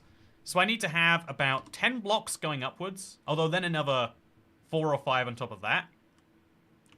And because last time I made a pyramid, this time I'm going to go much simpler and just make a big box. And so, what are the dimensions of this going to be? It's going to be 1, 2, 3, 4, 5, 6, 7, 8, 9, and let's look over at that corner. Is that actually the edge? Yeah, 10. So 10 more blocks there, plus another 1 block, 2 blocks there. So 12 by 12 by, so 12, okay, so 12 blocks by, say 14 tall, 140 blocks times 4. I need 560 bamboo mosaic blocks. That is just under 10 stacks. By the time I make a roof, it's going to be a little over 10 stacks. So I need to make sure I have 10 full stacks of bamboo. Okay, that's a lot, but I can make that happen. I'm gonna have to do a lot of chopping, but I've got a lot of bamboo, so it's it's doable. It's hard, but it's doable. Once I have 5 stacks of bamboo, I should have enough to build the roof all around it. And I'm going to do one more test on the farm tonight to make sure it is... Again, if there's any huge issues, I need to fix them before I put a roof on. Once the roof goes on, it will work all day, every day, and I'll have no choice but to just suffer with it. That's a mistake I made last time that I won't be making this time. I hope. That's a mistake I made last time that I intend not to make this time, but admit that I am totally able to make anyway. Now we make 2 more wooden swords. Just tear through this entire thing. It grows so fast, by the way. I want to make that comment one more time at just how ridiculous bamboo is for situations like this. In a world where every block has to be painstakingly placed, having the blocks grow this fast sure is a nice little addition. And then I'll make all of this into bamboo once more. That is 3 stacks out of the 5 that I need. So 2 more swords. Let's go chopping again. Pick up all the extra bits. You have a bamboo chunk and bamboo Great Wall of China. It's going to be okay. Yeah, the problem is the border of the world being made of bamboo doesn't help me because most of it isn't growing most of the time. If you look over there, that hasn't grown even though I placed it so long ago because you can't even see it right now. Oh, that has certainly grown though. So it's something I've got to keep in mind, I guess. Okay, chopped all down. Make another couple swords because I'll use just 1 more of these. And then obviously make the rest into bamboo. I'm at 3 full blocks of bamboo now. But that's still not enough. There's always more that is required. So eat a piece of raw beef. In real life, this is bad for you. Has lots of health outcomes that you might not like. In Minecraft, totally fine. No issues whatsoever.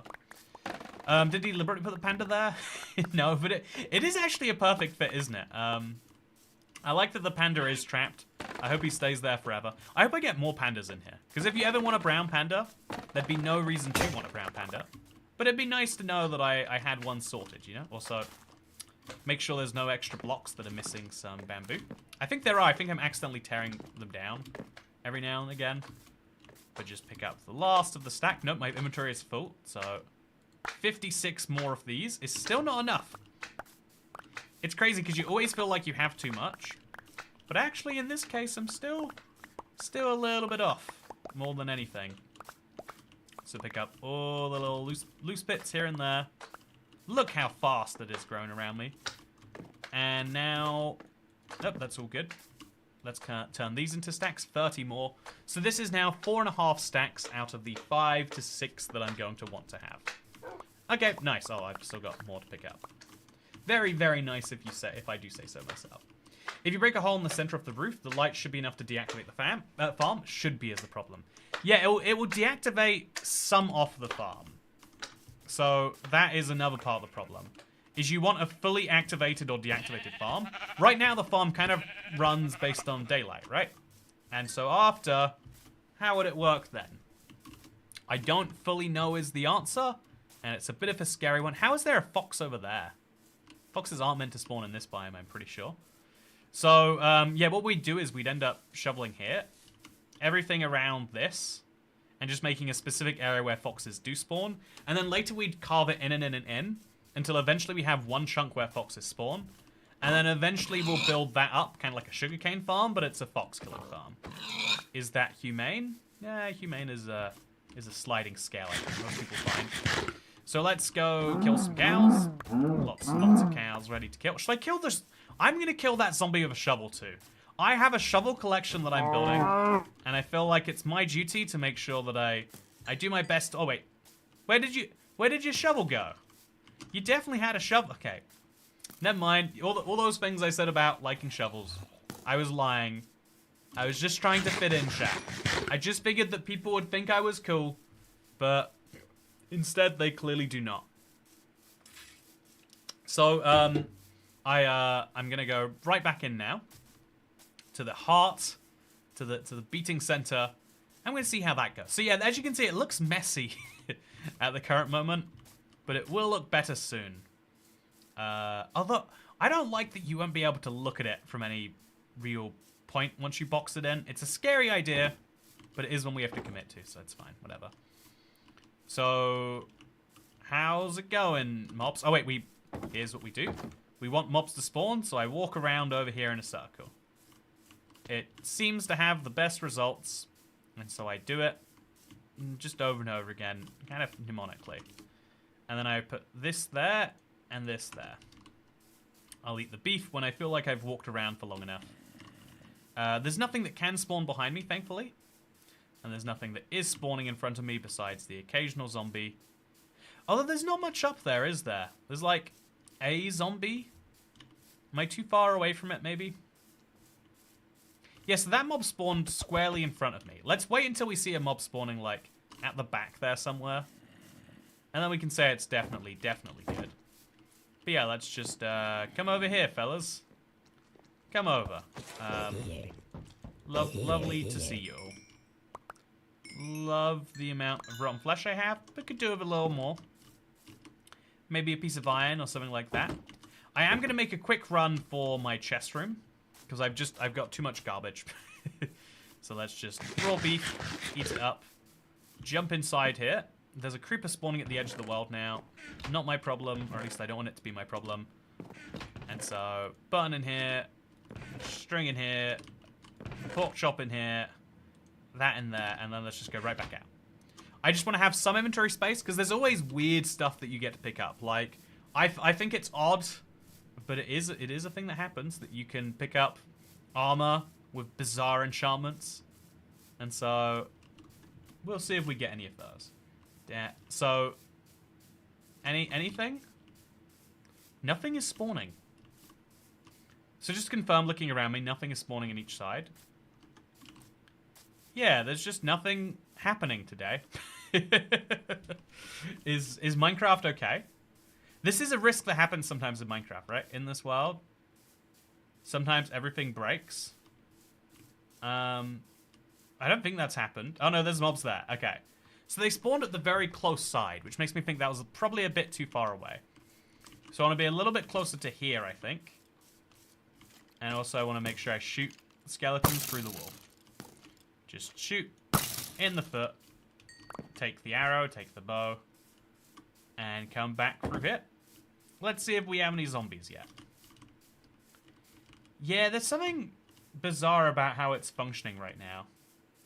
I don't know why, but it feels like it was pouring down crazy. But now there's no such thing. It could be that one block is spawning a bunch of mobs, but I don't think it's that. I think there's something deeper happening here. And I can't tell you what it is. The mob spawning gets quirky at night. Yeah, something's gone very quirky. And I'm only getting skeletons too. I would like a ton of zombies, but all I have is skeletons. So I've got creepers up there now. It's funny because I could shoot the mobs from up down here, and if I shoot them before they fall, when they fall they will die rather than what's currently happening. But yeah, we'll kill you too. Please drop an iron. Okay, iron or carrot. It's what I'm craving. You know it's what I'm craving, mobs. Iron or carrot. I need 9 iron. It is such a ludicrous amount to need to get my hands on. But, okay. Oh, no. Not for me. Not for me. Toy Cat's walls have arrow slits like a medieval castle. Yeah, I always find the arrow slits to be a satisfying Minecraft build for that reason. Sometimes real life has some genius ideas that you can steal from Minecraft. It's one of the biggest reasons to exist in real life. If you ever feel like life's not worth living, just remember that's where all the good Minecraft ideas do come from. So if you quit real life, you will be losing your subscription to those ideas. Something very serious to consider before doing anything. At least okay, so still waiting for zombies. Still just kind of hoping they'll spawn in. And still having no luck. A lot of creepers today. A lot of spiders even. Spiders don't ever make it to the bottom, so I don't ever have to kill them. They just drop string and nothing else. But I want a lot of zombies, and I want them now. Come on, Minecraft. You can give them to me. I know you can. I've seen you with the zombies. Drop them down. Drop them all down, please. So, the mob farm is definitely... Or the mob grinder is definitely... Hey, thank you, by the way. Always wanted to do this. Thank you, J-Con. No! Bad time to read a message. Okay, so thank you, J-Con, by the way. Also, I love this bow. It's definitely a waste of the power to be using it on mobs that are already so close to death. Pick up this bow, see what it is. Oh, I'm crouching back. What do you think the second bow is? Just power 2. Okay, that's fine. Power to you too. But yeah, every night we test. And tonight has definitely been the test that makes me say something is wrong. Something needs to be fixed here, and I don't know what it is. Because it's just not going good enough for me. It is... I've got like 4 zombies tonight. Even though it's been a solid 5, 6, 7 minutes into it. In fact, let's look at the time. Oh, God. Let's not look at the time. There's baby zombies around. So kill both of these guys. Come on, iron. Iron or carrot, really? They're both 1 in 60 chances, so to not have one yet, it is hurting a little bit. Just a tiny bit. I should get like a counter that checks how many zombies I've killed. Oh, anything in there? No. What about this skeleton? Oh, gold armor. That's nice. There's a big pile of loot I'm definitely going to need to deal with tomorrow morning. But I'm only scanning it for iron right now. Everything else is just a bonus if we can get our hands on it. So throw that on the ground and that on the ground. Let's see what we can't pick up from here. Maybe that gold chestplate would be good. What do you reckon it's got? Oh, wow. So good, in fact. Unbreaking and Faunt and projectile protection. If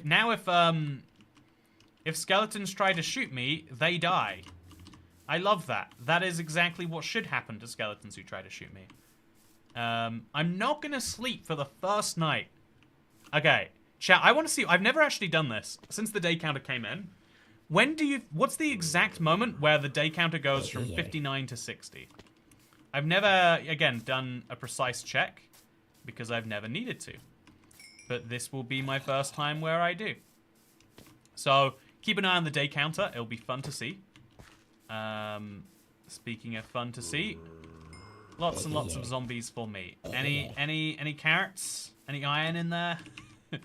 just a little bit would be great, but none for me. So it's still day 59, as you can see. The sun is basically up. It's sunrise. I'm watching, there's birds chirping right now, but there's nothing telling me it's day 60. The sun is over the bamboo wall now, chat. The sun has gone over the wall, but it's still day 59. The sun it's going, the sky is becoming less orange.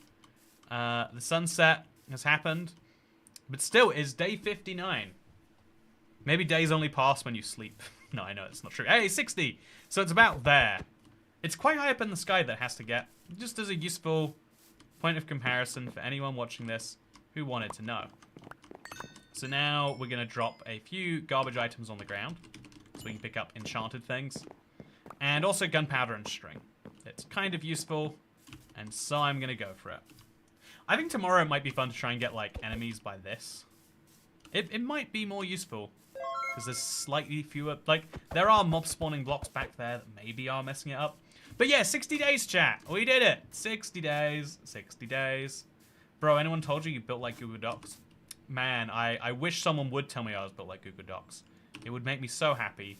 Thank you for doing it. Mr. Muchalicious. Hope you're doing great today. So, I'm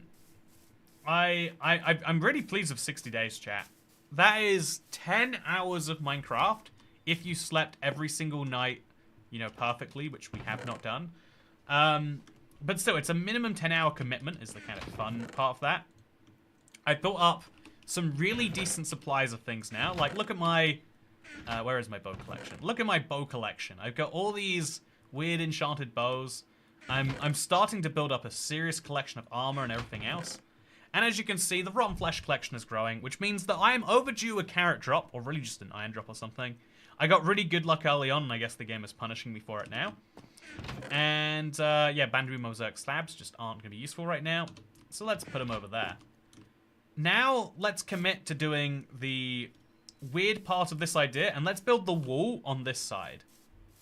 No, the wall on this side is the least logical place to build it. Yeah, you won't be able to see that the farm is working if you build a wall. You can make the whole thing out of slabs, I guess. Yeah, slabs will be cheaper. You could see through... No, but light gets through slabs. Right, I need to... I'm deliberately making it so that I can't see. So that no light gets through there. Okay, let's do it. In 60 IRL days, I turn 30. Congratulations, Rose. That's level 60, I believe. Level 30, I believe, is what we call that in the in the gaming world. And so, congratulations. Okay, so I'm gonna finish shoveling those chunks, and then shovel them on the other side too, and then make a small area in which foxes should spawn. It'll be a fairly small area, like two chunks of shoveled area around it, I think, is gonna be the goal. But if we can do that, we can at least test the concept. Now, let's do the craziest thing imaginable. And let's finish placing all these blocks around here. So we're going to have to remove this eventually and do the same with this. I think we want to start a little bit lower. What do you reckon, chat? Like, if you want to stop light getting in, you can't just start at the exact same layer. I think you got to start a couple blocks lower than the layer. So we'll move over here. This is a top half slab still, after all this time. I know it's bottom half. I'm just crazy. So we're going to start at least a couple blocks lower. But I think if we start 3, we're kind of cutting that off at the limbs. Remove that dirt block. And then go 1, 2, 3 blocks over here. And then from underneath, we can just start placing like so. Oh, that's kind of scary. And then all the way along, there'll be some bamboo mosaics. These will mostly do nothing, but they'll be very useful in some places. Then when we get to the very top of the bamboo mosaics, so make a whole couple stacks, make that into a lot of slabs. Like too many bamboo slabs to make too many bamboo mosaics. Even if I don't use these all for the walls, it'll still be handy to have had, I think. Then let's do the riskiest thing and sprint down here. And then just start placing all the way around. So this is going to be a big darkening blocks. Also, you're level 30, you can enchant now. Oohoo, says Polly. That's a fun way of looking at it. Yeah, level 30 is, you get to be enchanting now. But every enchantment you apply now starts to, you know, bring you back down a few levels. Which means you live for longer, so actually, seems like a win-win to me. So this is going to happen. I'm just going to start in this corner. You know, really, do I even need the walls? You do need the walls to make sure the light doesn't get in. If you have a really wide roof over the farm instead of walls, you should be able to go back in to upgrade stuff by removing the roof temporarily. Yeah, maybe these walls are a bad idea. I feel like the walls would keep things moving in the right direction. But actually, it is also having a... Yeah, okay, you know what, chat? What do you think about the box? Is the box good? I don't know that the box is good. I feel like the box could be better. So, here's what we're going to do. We're going to have this go at least 3 blocks above the top. Which is like over here. And we're going to place a ton of blocks over the top here. And then we're going to make sure these blocks are mob spawn proof. And then once we've... So you're going to see as we place these, slowly but surely... Yeah, I'm feeling against the box now. I am starting to I'm thinking the box isn't the best of ideas. I've decided that maybe... Oh man, I hate that that happens. I've decided that maybe it'd be better if I just have a big thing up here with the occasional crafting table block, and then I'll cover it in regular bamboo slabs or something. What's the cheapest partial block that we can put up here? I think it's probably slabs. Yeah, slabs cost half the cost per button. Pressure plates cost 4 times the cost per button. Boats don't do anything. Signs don't do anything. Trapdoors are expensive. Doors are expensive. Stairs are more expensive than they should be. Fences are more expensive. Okay, so buttons are the second cheapest and slabs are the real cheapest. So we'll just place a bunch of, regular slabs on top of this. So regular slabs on top of bamboo. And we'll just start with a really simple version off the roof. Just really, really simple. Something that looks like this.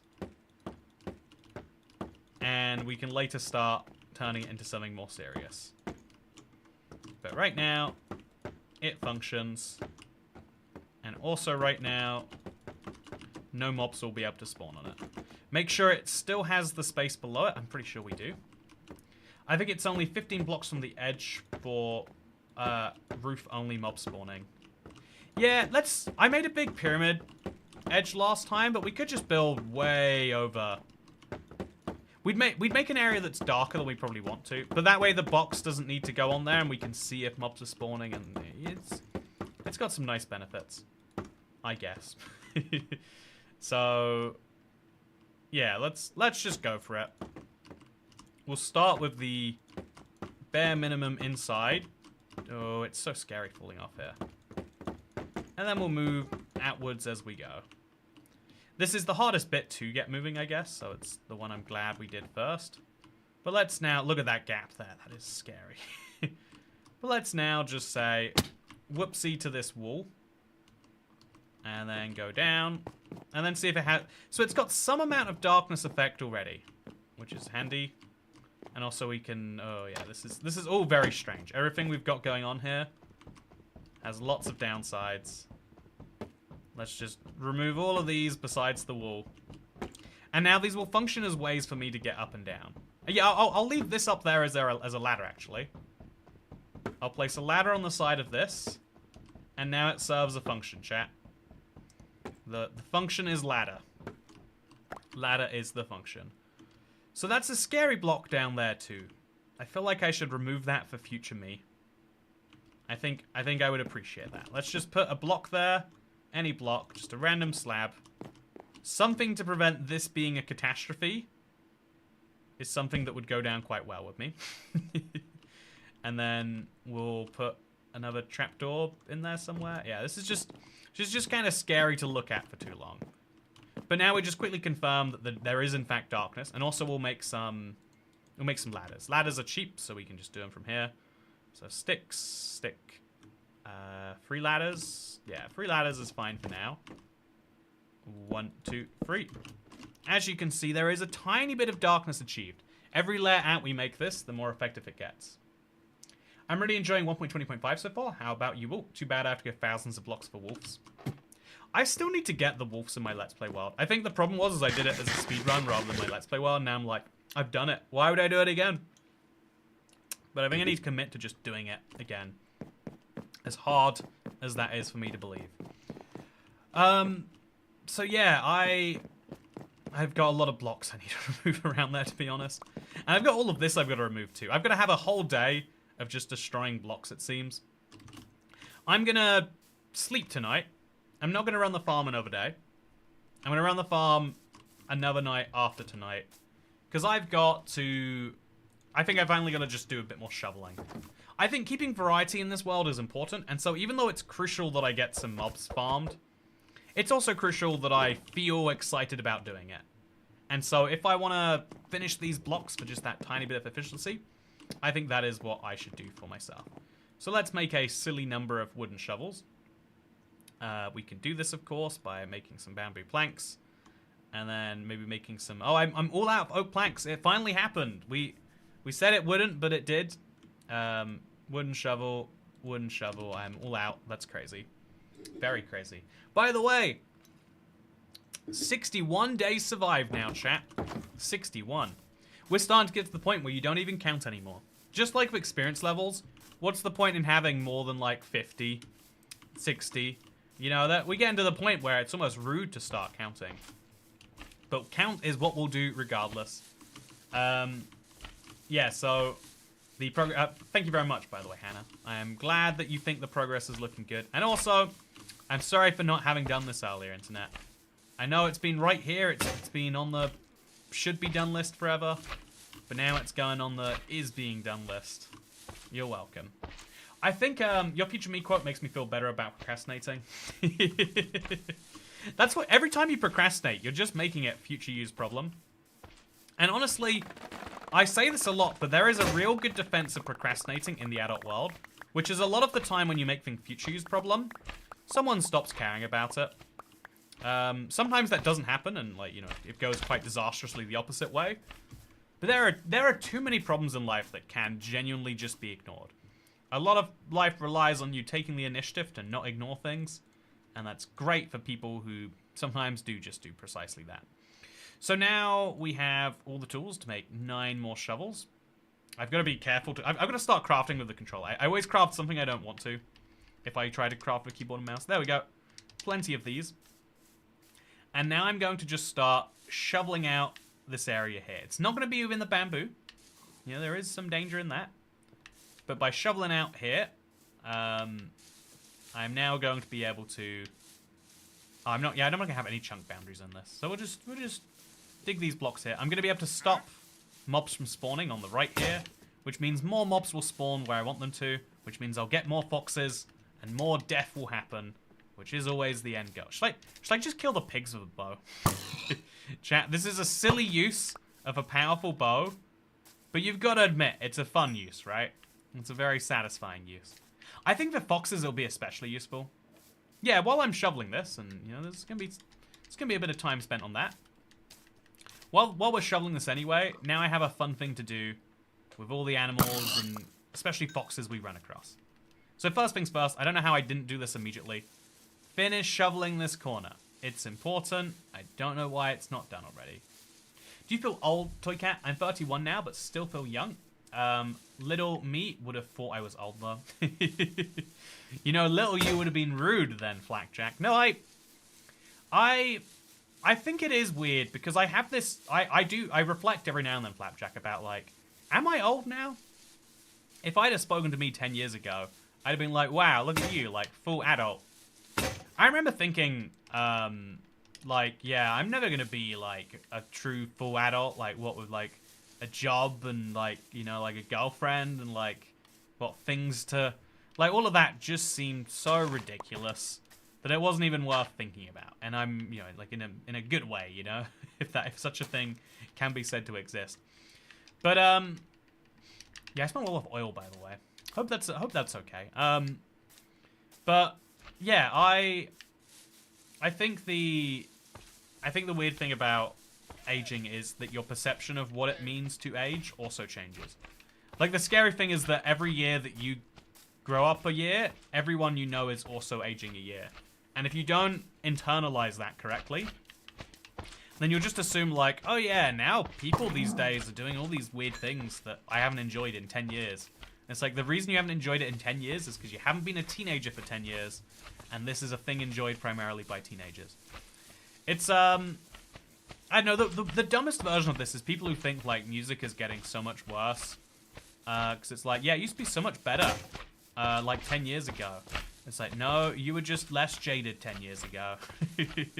Same thing for Minecraft updates. Like, no, yeah, the reason things were so much better in the past is because you have a really good memory of that thing in the past. Because there are lots of, you know, the good times and the bad times are much closer spaced when you're young. That's the biggest benefit of age and of wisdom, if you want to call it that, is as you encounter situations more, they become less disastrously like, this will end the world. Like, you know, if someone like, if someone who has some clout in your social group insults you, it's like, this is over. No one will think anything positive of me ever again. And it's not until you go through that enough times and you realize like, oh, actually, looks like no one cared. It looks like This is just a thing that person does. You need to go through enough, like, bad things enough times. It's, like, sad as it is to say. Like, there are lots of things that you learn are, like, just kind of not a big deal, but only through experience. And, yeah, that's because the bad music goes away quickly. Only the good music survives. Yeah, it's a survivorship bias, too. There's a lot of things at play. I think a lot of people don't realize survivorship bias of, like, you know how many... I saw something, which is a really good thought. This is a bit of deeper philosophy, right? Because also, how does the fox have a speed potion, chat? I'm gonna kill it just in case that means something for me. Also, how did it survive a full hit? Oh, I'm getting hurt. Oh, I'm getting really badly hurt. Why have you done this to me, fox? I'm gonna have to punch you to death now. Ah, yeah, that was terrible for me. I'm gonna have to waste so much food just to heal what that fox did to me. So, also this slime has been following me for far too long. Okay, kill this. Oh man, I've got an itchy eye, but it's like the type where I know I can't. If I itch it, it's gonna be worse. But also, I'm being chased by a slime. Yeah, something. Okay, here's an interesting. Idea, right? I think something that you really learn. I'm someone who I would describe myself. I respect intelligence more than most things. Like I think that the easiest way to make anything worse is if, you know, like, I don't know, like, if you have a bad take, but you're also really stupid and uninformed, makes the take much worse. If you are really bad at something, and it's because, you know, like, I feel like just lack of understanding about the world leads to lots of big problems. And, so, oh, wow. Dangerous time to have a controller. So one of the things that I have realized recently is that there are lots of problems that only smart people have. And a lot of those problems come from, like, you can be so smart that you don't realize the flaws in your own thinking. And so an example of this that seems really obvious is, like, surely, have you ever seen, like, student protest movements? There's a lot of them all the time. I don't know what the current ones are about, if I'm being totally honest. I bet it's either foreign conflict related or it's climate related. There's always, you know, there are some issues that people deem to be so important that they put everything on the line to show their belief in, and that's something that's worth admiring, right? Like, that's something we should all say is good, actually. But the tricky line of thinking, the trap that you can fall into, that really I used to be a full deep believer in this too, is, well, every single time there is, you know, like a debate about some progression moving forwards, whether it's like, I don't know, if you picture in your lifetime, like gay marriage, or like the things to do with, or, you know, like how we should treat people on this or on that. It's like, yeah, there's two groups of people. One group of people say, we should do this thing, and another group of people say, no, that's scary, what if things go badly? And then we do the thing, and basically nothing terrible happens. And so, therefore, logically, the conclusion is that surely there's, like, a right side of history. You know, that's a phrase people use contentiously. There's just a right side to be on, and why are we not all just picking that side? As someone who's, like, quite futurology minded, it's something, you know, a chrono snob. I believe things are usually better in the future. Why would we not all just take the correct opinions that will, or at least the opinions we know will be correct eventually? Like, if you speak to old people today, they've got lots of weird, outdated views about things from immigration. You know, like, they've got these views, and you're like, man, why don't you just update the views now, and then you never have to change them again? But also, it's like, yeah, actually, there's lots of things that we thought would be the future, and we were horrifically wrong about, actually. And that is a problem we should think about, too. I don't know how we should think about it, but it is something that has to have some real time and effort put into it. It's like, okay, we thought nuclear energy was the future for a bit, and then we thought, oh god, we have almost killed the planet. We've almost killed the planet with our nuclear energy. And there was a huge like a very young person movement that like we will never use nuclear energy again. We will go through hell to make sure every nuclear reactor shuts down. It's something they did in Germany actually. Like they finally, I think just now, finished shutting down all their nuclear reactors. And then another 20 years pass and we're like, oh god, shutting them down was actually the much worse thing to do. We look at Hiroshima, or sorry, not Hiroshima. We look at Fukushima, and we look at the disaster in Chernobyl, and we say, oof, we killed a lot of people accidentally there, didn't we? That sure was bad of us. But then we actually look at the amount of people who die by coal plants every year, and we're like, we killed a lot more people by trying to avoid killing 10,000 people. We've killed something like 1.2 million people over the last few decades. And it's like, that we should have not listened to the people who said we should have stopped that. There were people who thought they were making the future happen, and they caused a lot of death. So they don't happen all at once. So you don't see it that way. And I'm sure some of the people who led that are still thinking about themselves like real smugly, like, wow, look what great people we are. We stopped the nuclear. But that is the scary thing, is there are lots of times where we make progress and we're wrong. And there are lots of times where we almost make progress and then someone backs down from it, and then that is a good idea too. I would say they're actually less often. I think in general, future ideas are better than current ones just by virtue of that. But it's something worth thinking about. I rewatch Chernobyl the series sometimes and always forget it's a horror show. Yeah, Chernobyl is done so well. I think it's the whole, like, I don't know, like the point the people were trying to make with it is the fact that lies are so dangerous. Not because everyone always thinks that lies are dangerous because, like, oh, what if people start believing the lies? And there's a bit of truth of that. Again, like some number of people just believe anything you tell them at face value. But the terrifying thing about lies is when people are afraid to speak the truth, so much so that the truth that lots of people will die is so scary to you that you and your family might be sent to a gulag somewhere, that you're like, oh no, everything's fine. Everything is fine. This did not happen under me. I did not do anything wrong. Therefore, and the only way to easily prove that is to say that nothing bad has happened. And nothing bad has happened, so you don't need to send me and my family anywhere bad. Please trust me when I say that. I should put a slime block down somewhere just to make this extra safe. Or like put like a bamboo mosaic around this.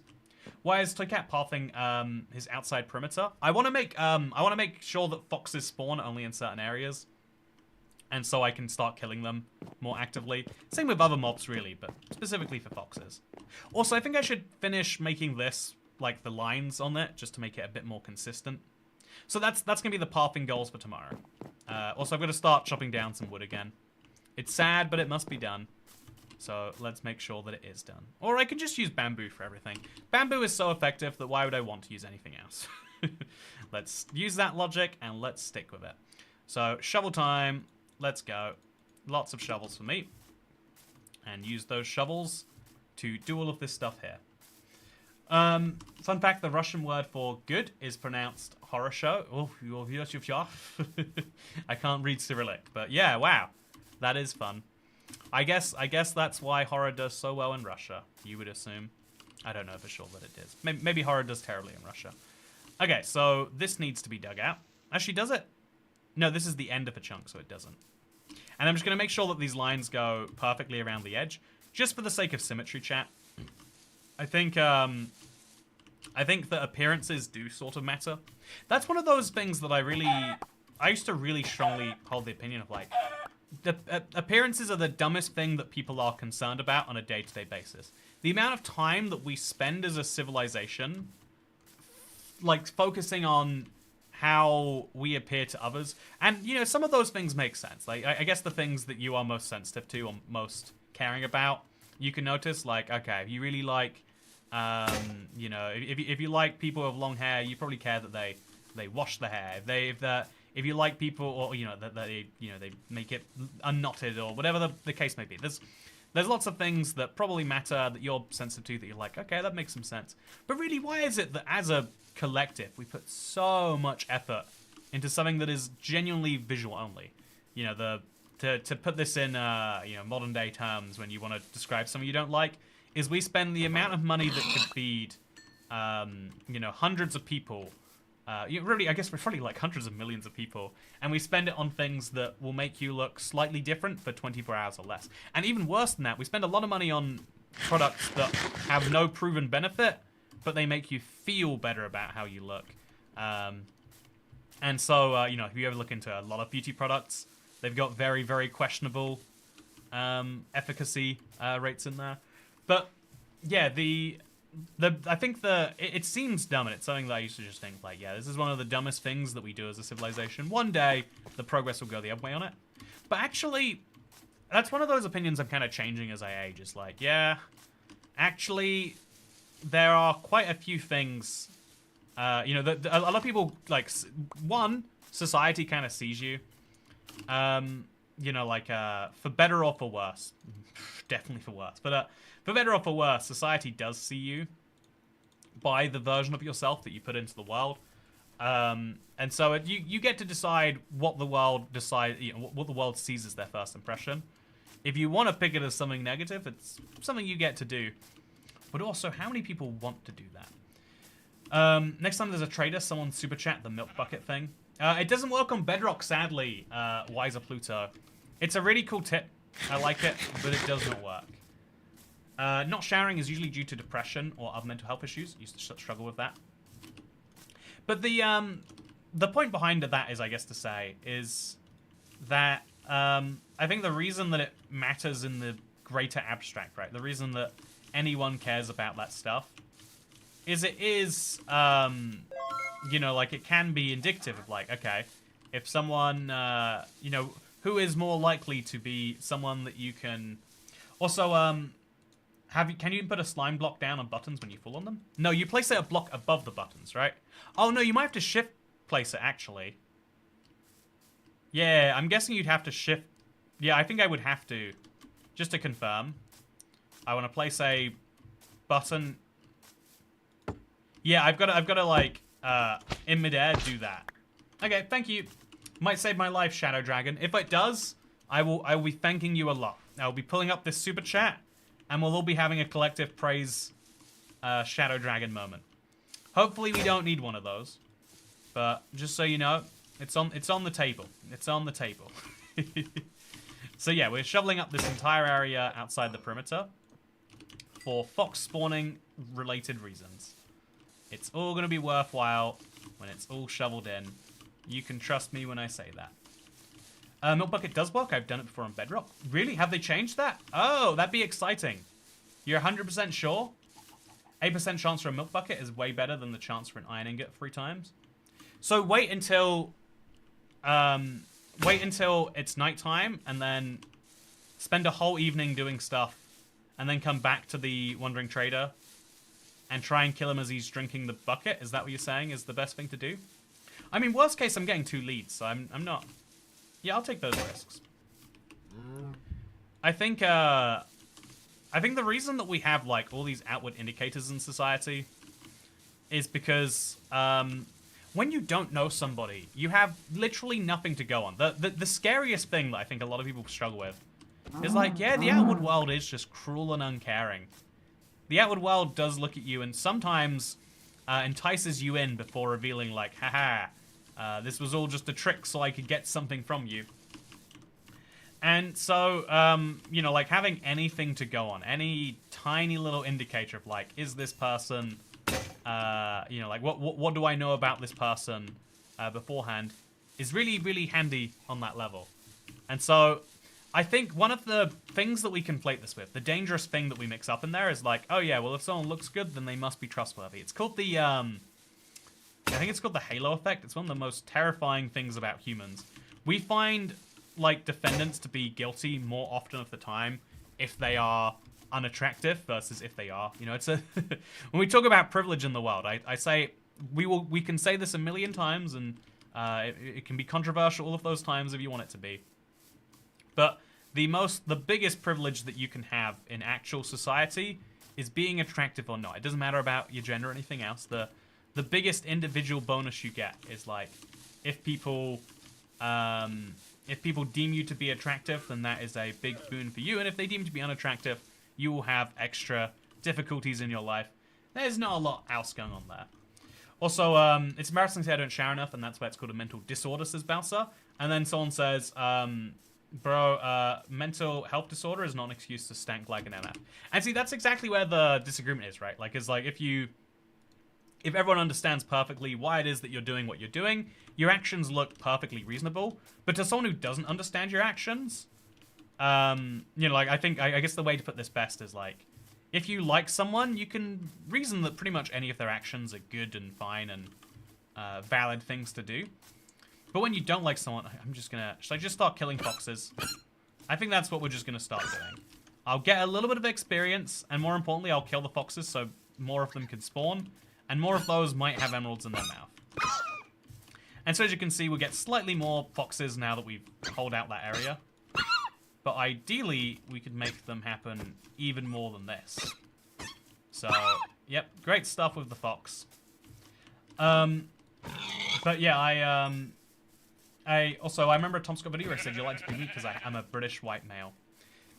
But yeah, that is him taking into account three variables which people do, you know, take heed in, I'm sure. There is a real debate underlying what I'm saying, right?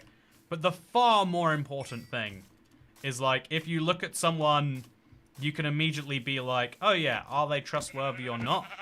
By some amount of, like, again, like, in an ideal world, you could say, like, all attractiveness is based on effort and time. You know, it's like a skill-based system.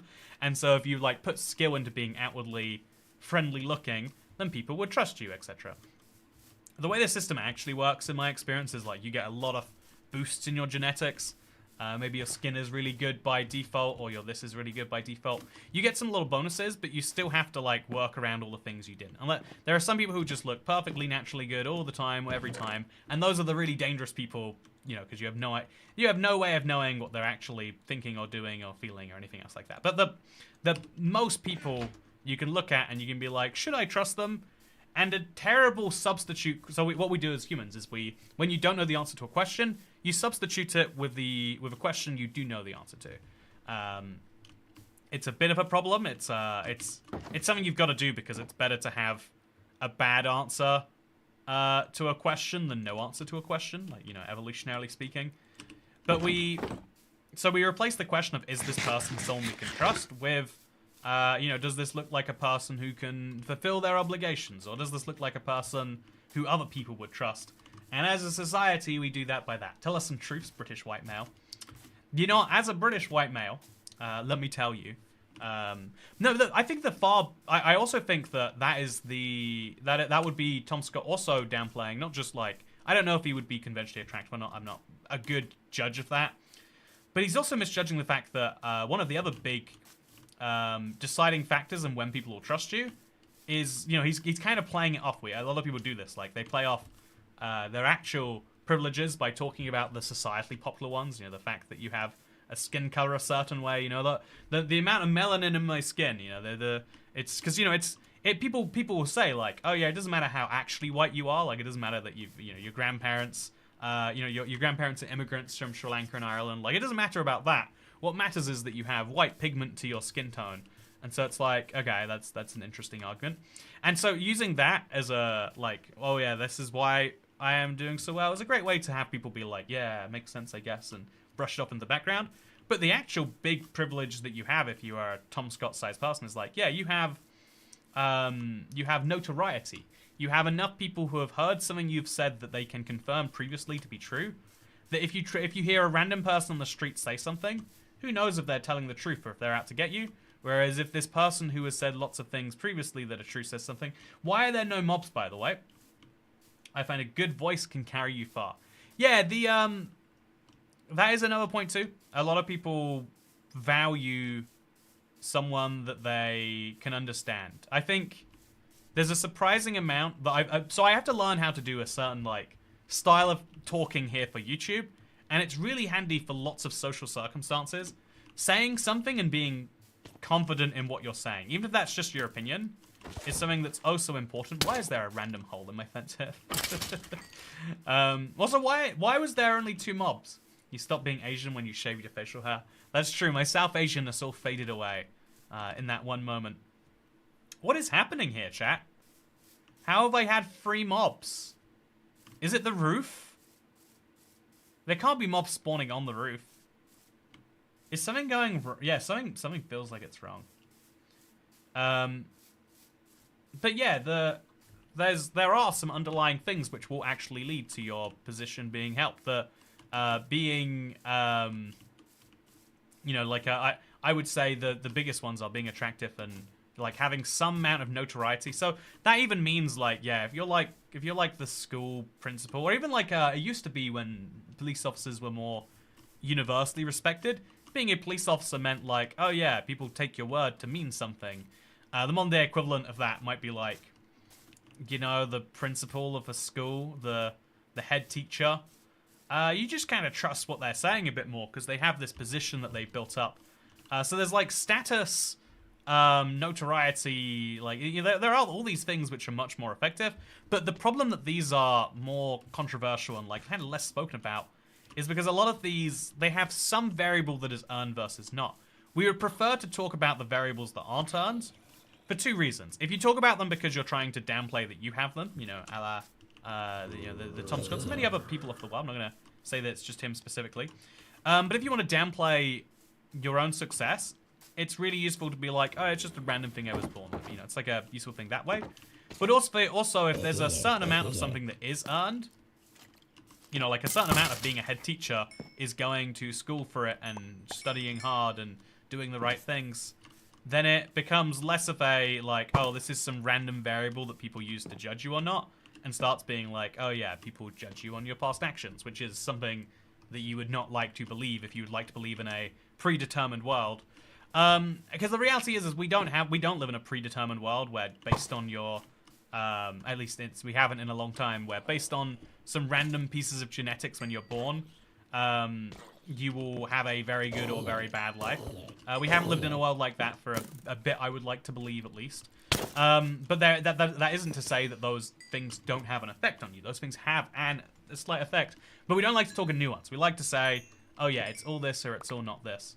And so that's why we say, yep, either there is no such thing as privileges of any form. Every human being is perfectly equal in every situation, and there's nothing in there at all. Or we like to say that, yep, everything was determined the moment you were born. Everything you do since then has been purely determined by those factors.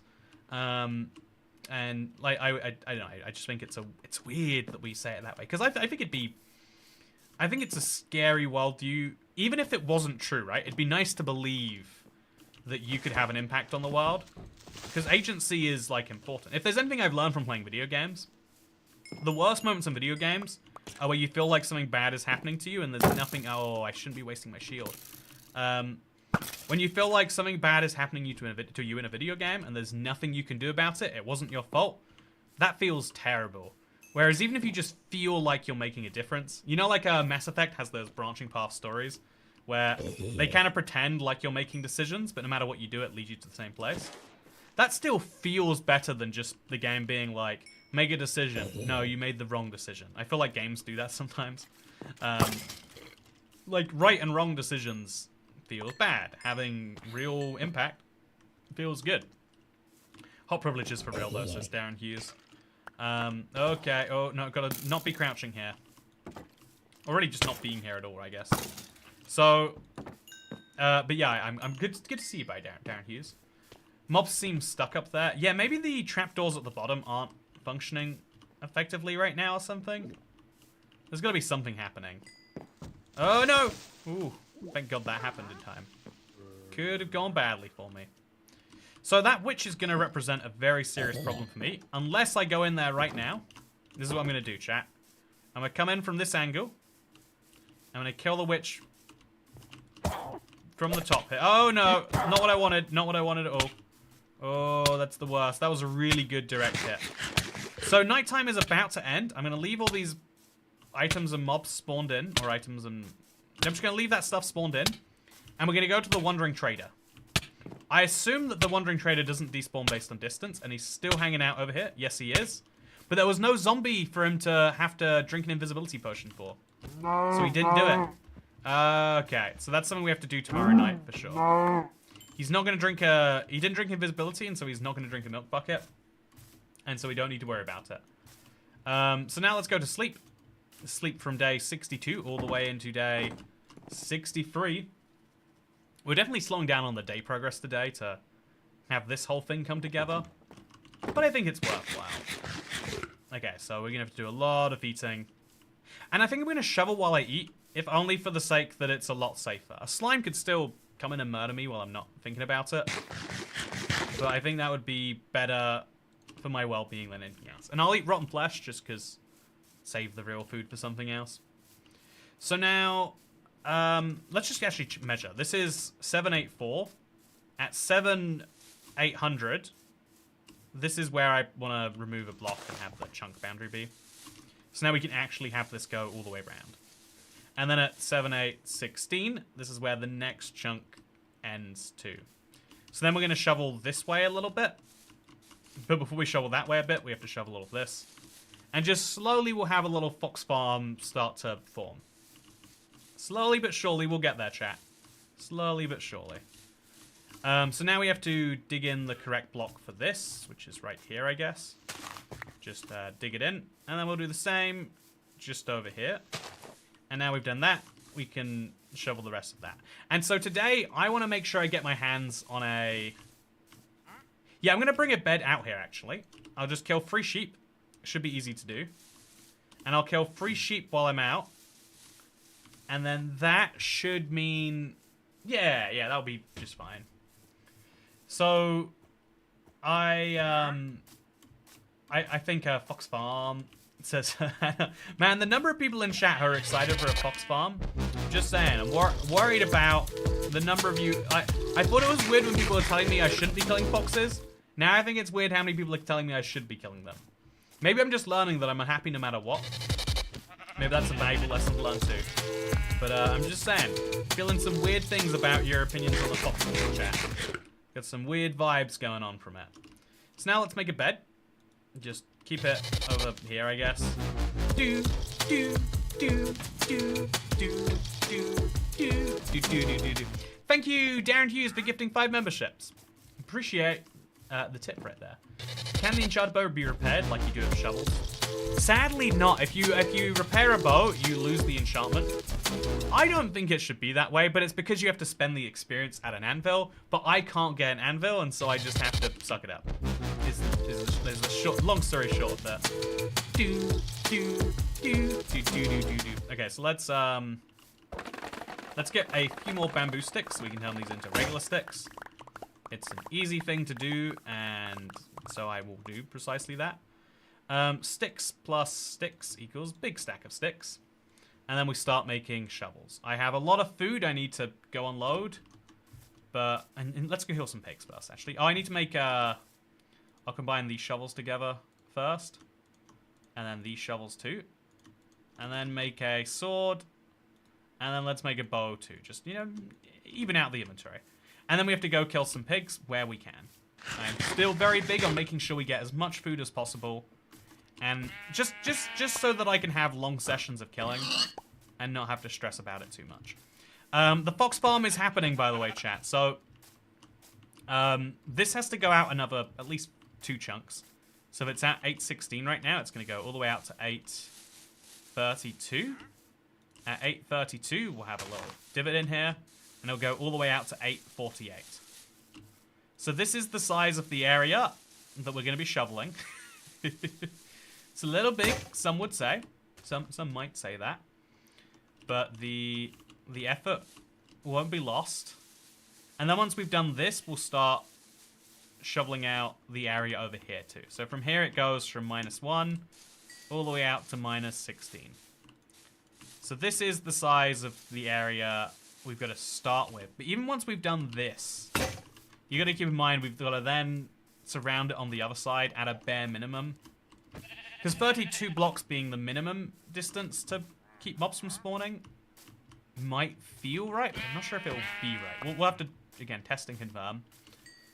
And then I want to make a fox farm, which works the same as the current farm, but a little bit lower down to the ground because foxes have less health. And then once I have that, I'll be able to mass kill foxes. How effective can a fox killing farm be, chat? The answer is, who knows? The answer is genuinely who knows. I think it's going to be a lot of fun regardless. Okay, so let's go into the house. Oh, look, a fox. Look at that. He's spawning in his designated fox spawning area. Just like foxes are meant to do. And so, yeah, we'll bring this out all the way over to minus 32. At a minimum. 31, 32. It doesn't really matter. And dig that in over here. And this is going to break an entire shovel, but it's fine. Then we'll have this next line come out from 48. And dig it all out as well. So this is also going to have to be 2 chunks wide. Let's make a couple shovels. Is this my inventory really filled up that fast? It is. Oh, let's drop one, eat the rotten flesh, pick this up, and then put the food in here instead. Okay, so it's going to go out the way to here, but then it's actually going to go all the way out to minus 64. Just to have a 2x2 chunk area around it. This won't be perfect, chat, but it should be good enough. That's what my goal is. It's never perfection. It's always just good enough to be technically okay. And so we'll do the outside line first. From here over to there.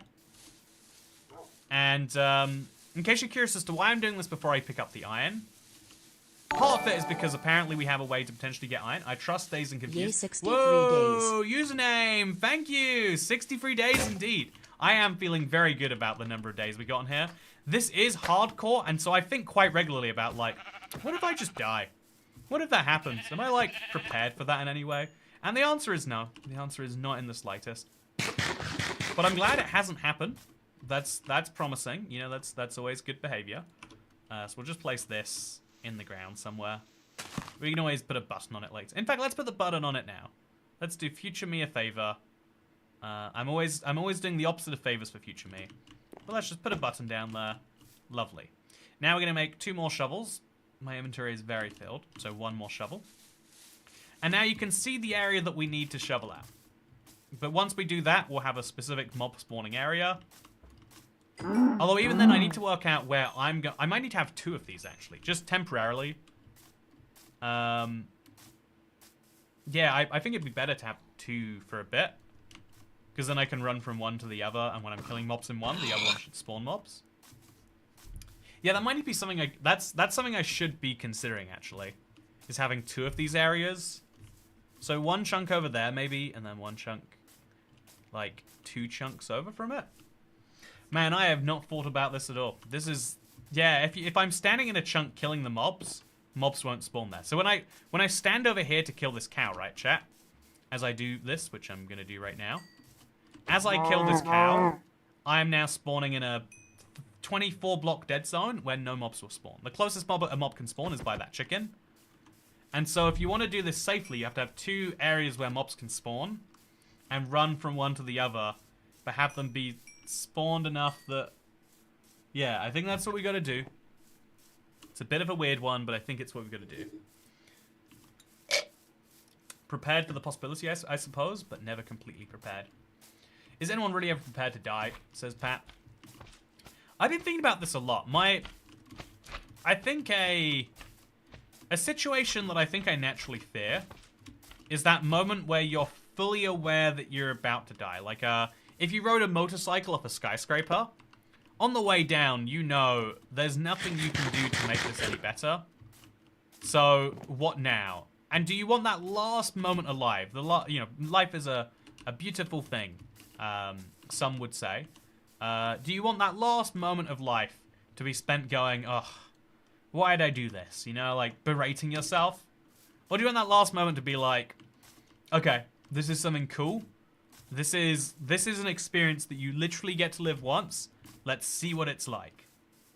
And I try to think about it as like, yeah, there are very few opportunities in life which are, egalitarian in that way. Everyone gets to experience at one point. And if anything, and so I think the way I'm not prepared to die is by this would be the worst. I thought about this a lot, chat. Dying in a way where you get 5 seconds to process it, It would be great. I think by the end of the 5 seconds, even if you don't get it done with, problem solved. You're dead. The thing that terrifies me, because I could deal with if you catch a illness early enough that you can, if you catch an illness really early on, maybe you can deal with it in time and it's all great. I can deal with that, I guess. But what I can't deal with is the idea that like, oh yeah, your odds of surviving are like 0.01% beyond 2 months. You have somewhere between 0 and 2 months left to live, and the last 75% of that is going to be bound to a hospital bed. Because everyone likes to imagine, like, you get the doctor just says to you, like, oh yeah, you have 3 days left to live. You're like, you have 3 months left to live. And you get to live a great 3 months going on all the holidays you ever wanted to, etc., etc. But, there was a YouTuber that died that I watched some amount of about a half decade ago. And one of the interesting things that he went through is like, yeah, he wanted to work. It's like, yeah, I worked when I was alive, not just out of obligation. Like, I liked my job.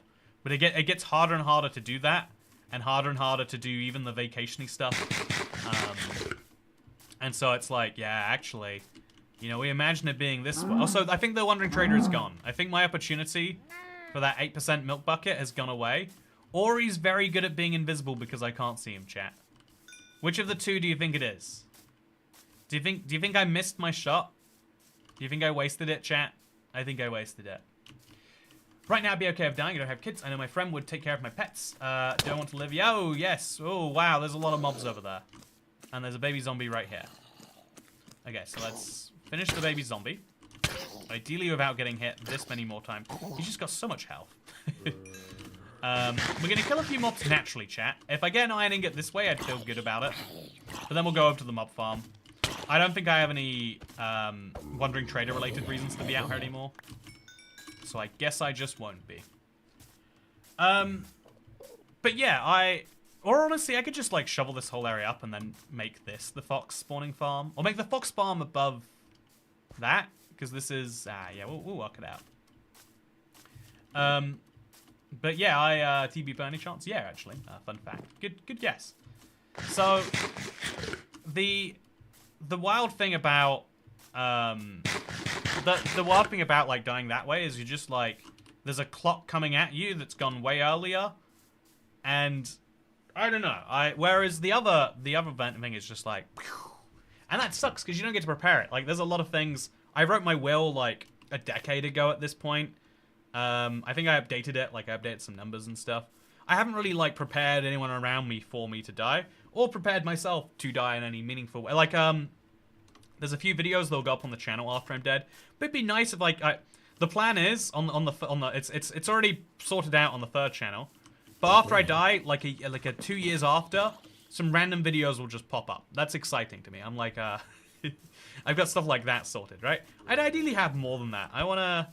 Again, I like making videos. I would start being like, okay, from the moment I know that death is happening, we'll spread out the videos more and sort out the next, like, 2 years of weekly uploads or something like that, instead of daily uploads for the next 3 months. I'd start thinking about stuff like this. It'd be really cool to, I would really enjoy being able to plan around it, and you lose that if you just have a moment. But the moment version of it is like, if you die in a moment, the way I was... Oh, wait, was that iron, chat? No, that was gunpowder. When you die in a moment, you don't have all of that. But also, you just get to... You live life the way that you wanted to live it the whole time. Oh, glowstone. Wait, so chat, as I understand it, I think it might... Oh, I lost some legs. Or leggings, I should say. Not legs. Still got my legs. So is it glowstone or is it magma cream to make the blaze rod recipe? I'll type it in. Blaze rod. It's 8 magma creams anyway. Okay. We don't have enough. Was worth trying, I guess. Okay, so zombie, please come towards me. I've got some killing I'd like to do to you. Because I'd like that. Where are the carrots? Where are the carrots? Have some poster videos just saying some wild stuff. Oh yeah, you can't get cancelled after you're dead. Oh yeah, I'm gonna have some fun. If I know I'm dying, chat, you getting some There's gonna be a wild arc of things that happen if I know I'm dying. Just a warning. Just a warning. Can you craft a blaze rod? No, it's part of the ultra flat pack. Fun fact. You have better have a video predicting the next Minecraft update, and then another view predicting you're right or wrong. So I could start making videos about all the updates from 1.23 to 1.24. When is it coming out though? Also, I think I need to slab up the top of that building because there are zombies spawning there. They're despawning. It's not a problem. So is this side the safest one to hang out on? I'm not quite sure. Okay, there's a couple of zombies. That's what matters. The grind is starting, and the grind is becoming something. Zombies, come over here, please. Give me some iron ingots. One of you has to. Come on! I've gone so dry. So long without an iron ingot at this point. But it is just fine. By the way, I got the world ready for you. Oh, wow, fast! Exciting. Very exciting. Oh, I got a lot of messages. Yeah, I think the biggest thing about dying in the moment would be that you don't have to process it, which might seem bad. It's usually it's a terrible idea not to process things, right? You should try and process most emotions. Chat, I got a so here's something wild. I think I got my first speeding fine at a time where I'm pretty sure I was not speeding. I was in a foreign country. It was Latvia. The speed limits on the highway were 110, and I would go like 115, 118 or something, but on the speedo. So like I'm going like 3-4 above the speed limit in actuality, which is I think for some people that's like horrifyingly fast. For some people it's horrifyingly slow. It's up to you to decide. But the point here is to say I got a speed fine, and it bothers me because I'm so sure what they said is like you were doing 115 in a 90 zone. It's like I'm so sure I wasn't. Like I'm usually like not the fastest vehicle directly around me, but also no clue if they're telling the truth. No, I just have to accept that like someone else says, oh yeah, you were breaking the law in a country where you have no way. You are breaking the law in a country where you have no way to fact test that. They just say, oh yeah, here it is. And interestingly, the company are like, oh yeah, and we charge a fee for that too. Like, we'll pay the speeding fine on your behalf, etc. But it feels a little bit like something's wonky in there. But without any ability to like do anything about it, you've just got to accept it. You've just got to be like, okay, apparently got one of those. And that bothers me, personally. But yeah, they so there's I've got to like translate the whole thing and see if it actually is somewhere that I went with the car or if it's like someone after me. Because it's, you know, it's in theory it's very, but yeah, it's a weird thing because I actively have there are many times where I am like, okay, where limits are there not for safety, where it is very much okay not to go past them. I'm a big believer in like drive under the speed limit when it's safe. When that makes things more safe to do so. So it was very interesting that happened. But also, yeah, again, it's like it's a stressful, like, out of control thing. So it's important to process it for the sake of, like, you don't want this to, like, affect something else later in your life. But it's also, like, it's, okay, just make sure I'm getting buzz like crazy from every, okay, so it's all good. So, yeah, I think when I'm dying, I think I want all the morphine, let me blast stuff. Yeah, exactly, like, the great thing about dying is you don't have to process your own death. Because by the time it's happened and you know, like, it's okay. You're dead. It's no problems. No stress if you haven't dealt with that yet. Also, Aqua Affinity is a weird enchantment to have on a super flat world. Or even weirder on an ultra flat. Also, come on, guys. You can't keep spawning there. I do not like the... Are they spawning on the flowers, do you think? I have a world issue here. Oh, do you see that mob spawn in the background there? I have a world issue here that I clearly need to fix. Yeah, I'm gonna work it out. What do you think it is, chat? Where are the mobs spawning that are causing me all this hassle? So we'll also poke through here and we'll be great. Did you see the Java snapshot? Many enchantments now have descriptions in the tooltips. They have descriptions in the tooltips? Oh. There is a road in Texas, I think, with no speed limit. As I understand it, there's I think okay, let's quickly kill a few more mobs. Okay, so that was one from earlier, and the rest of these are in the farm, so I'm gonna just shoot you, because you're a creeper and you terrify me. Okay, that did not work how I expected it to. Let's just crouch, and it's worth spending an arrow, or the equivalent of an arrow, doing that, I think. Look above me, keep looking above me, there might be creepers up there. I've just seen the negative consequences of them. So it's important to keep an eye on it. No carrots! How many zombies have I killed at this point? Mobs are able to spawn in partial blocks, so flowers are spawnable spaces. It's sad, but I guess we'll fix the flower patch then. Okay, chat. It's going away. The flower patch was lovely while we had it, but no longer is it around.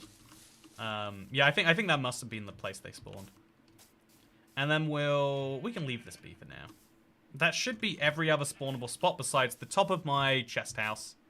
Which I guess we'll have to complete today, just for the sake of stopping mobs spawning on it. We saw yesterday that that is something that is dangerous. So let's fix it. Let's go inside the house, and let's make it better. This is the opposite of Dream Luck. Sir Toycat shooting foes through the arrow slits. Indeed, that is me. And that is what I am doing. So bows and rotten flesh and my armor. It's really cool looking armor, don't get me wrong. I'll put the leather boots on because it's better than not having any. And I think I'm just going to craft myself some leggings. I've got plenty of these, so like some leggings is better than no leggings. It might save my life to have that one extra piece of armor. Why would I not want that, you know? And then we'll put in the same chest as the dirt, a couple of flowers in the bottom right. I could start bone mealing a lot more flowers, but I'm not convinced that's strictly necessary. And so I just won't do it. Although I don't think it's important. It'd be cool though. Like, it's not important, but we can agree it would be great to have. And then we'll get no, I'll leave the raw mutton in there. Actually, yeah, let's eat raw mutton first. No, I've got so much raw mutton. I'll eat the raw beef first, because it's slightly better food, it heals slightly more, gives a bit more saturation, just worth having. And now let's, oh no, I have to grow some saplings if I want to finish this up. Unless I have a bunch of wood hanging out in this chest that I just don't see, I do not. I'm now going to have to take the saplings and grow them just over here. It's not a problem for them to grow here, but I'll grow them some bit apart. So just leave them be, have this happen how this happens. And yeah, we could shovel up the area, like we could make like we could shovel one of these up. I think it would look really weird if we did that, but I kind of like really weird, so let's go for it. Let's shovel up this entire chunk while we're here anyway, just because it will help me with a future task. And you know, I've got the wood, I'm waiting around anyway, and then let's use the wood to finish up the chest house. I imagine living in Australia, getting a 7 iron and accidentally crafting iron leggings instead of a cauldron. It's a funny way to put it. There's the regular, there's the cauldron recipe, and then there's the Australian cauldron recipe, which is just the iron legging. You know, that's great. Very enjoyable. HackerOneMC, like that a lot. So while I wait for the saplings to grow, I can make a ton of shovels. I'm gonna need a ton of shovels. I always need a lot of shovels, more shovels than I ever think I need. So let's go for it. Shovel, shovel, shovel, shovel, shovel, shovel, shovel, and then we'll finish shoveling in this chunk here, I guess, because why not? It's a bit weird to have random chunks shoveled in, but why not? Looks like somebody needs a net or a minecart instead of a helmet. Yeah, Australians must have such a hard time playing Minecraft, having to work out all those recipes that way. Honestly, I think iron is the recipe which is filled with the most ridiculous. Like, you do it one way and it makes one thing, and another way and it makes another thing. Like, what is this? Why is how is it that an upside down pair of leggings makes a cauldron? What is the logic in Minecraft's brain? Is it like you just go to craft them differently? Because in my mind, the ingredients required should always be proportional to the output. Like, I think it's crazy. You get 2 trapdoors, chat. You get 2 trapdoors when you use 6 wood blocks. Like, I think copper ingots are the only place you could argue it's fair now. And the rest of the game is, like, deeply unfair in a way that is very, very interesting to see. Okay, so now we'll just shovel this to make it match the rest. And there we go. We have achieved something, and I don't want to have to bone mill any saplings. I'd feel really dumb if I had to bone mill saplings. And so instead we'll bring some more saplings with me over here and grow some trees there, maybe. Yeah, that seems like a good idea. I'll later regret planting those saplings there. But you regret lots of things in life. You know, this is the reason you want to die without realizing it. No time to regret the things you didn't or did do. It's just gone. What's funny about the copper trapdoor recipe is it's still inconsistent with iron trapdoors, since iron trapdoors take 4 iron. I think they should fix the iron trapdoor. I know why they can't, but they should, right? They should just fix it. I wonder. Yeah, there's a lot of things I wonder, honestly. There's a lot of things I wonder. It's the easiest way to end this fort. Okay, so place all the saplings, and then kill the cows. I've got some beef, which will be handy. And then let's go shovel crazy again. Okay, you excited for shovel time, chat? I hope you're excited for shovel time. So how many shovels are we going to break now? The answer is a lot. Oh, I'm already full up in inventory space? Okay, 3 shovels, let's go. Oh, it's 64 days, by the way. We've survived a full stack of day. Oh, that was scary. Anxiety attack until 4 to 5 the entire weekend. Oh, I missed the chat there. I'm sure it was a good one. It just scrolled up as I read that. Oh, anxiety attack is a person. I get it. Good to see you, anxiety attack. Hope you're not having an anxiety attack right now. Who is your all favorite music? Yeah, I know. There you go. It's one of my least favorite topics is music. I know I kind of get why for some people it might be their favorites. It's a great way to like something I saw recently is the idea if you get into a hobby, there's like a type of person that likes that hobby. And so you have 2 choices. You can either find people like you who have a hobby, find what that hobby is and go do it. Or you can be in a hobby where you don't match the type of person who usually does it. So there is a type of person that usually likes anime, right? There's a type of person that usually likes heavy metal music, you know, or emo music, or whatever it is you want to say. There's a type of person who, you know, enjoys, you know, like screwing their cousin and, you know, like, and acting all indignant about it. There are types of people for every activity. And the important thing is that means that you have to filter yourself by, you do have to filter at some point. Like, okay, do I want to do activities with people who are nothing like me? Or do I want to do not the activity that I prefer for my type of person? I think this is one of the weird things about how we make tribes as humans. Is like, both those answers sound a little bad, don't they? At some point, it's like, no, you should have friends who you like perfectly and also only do the things that you like.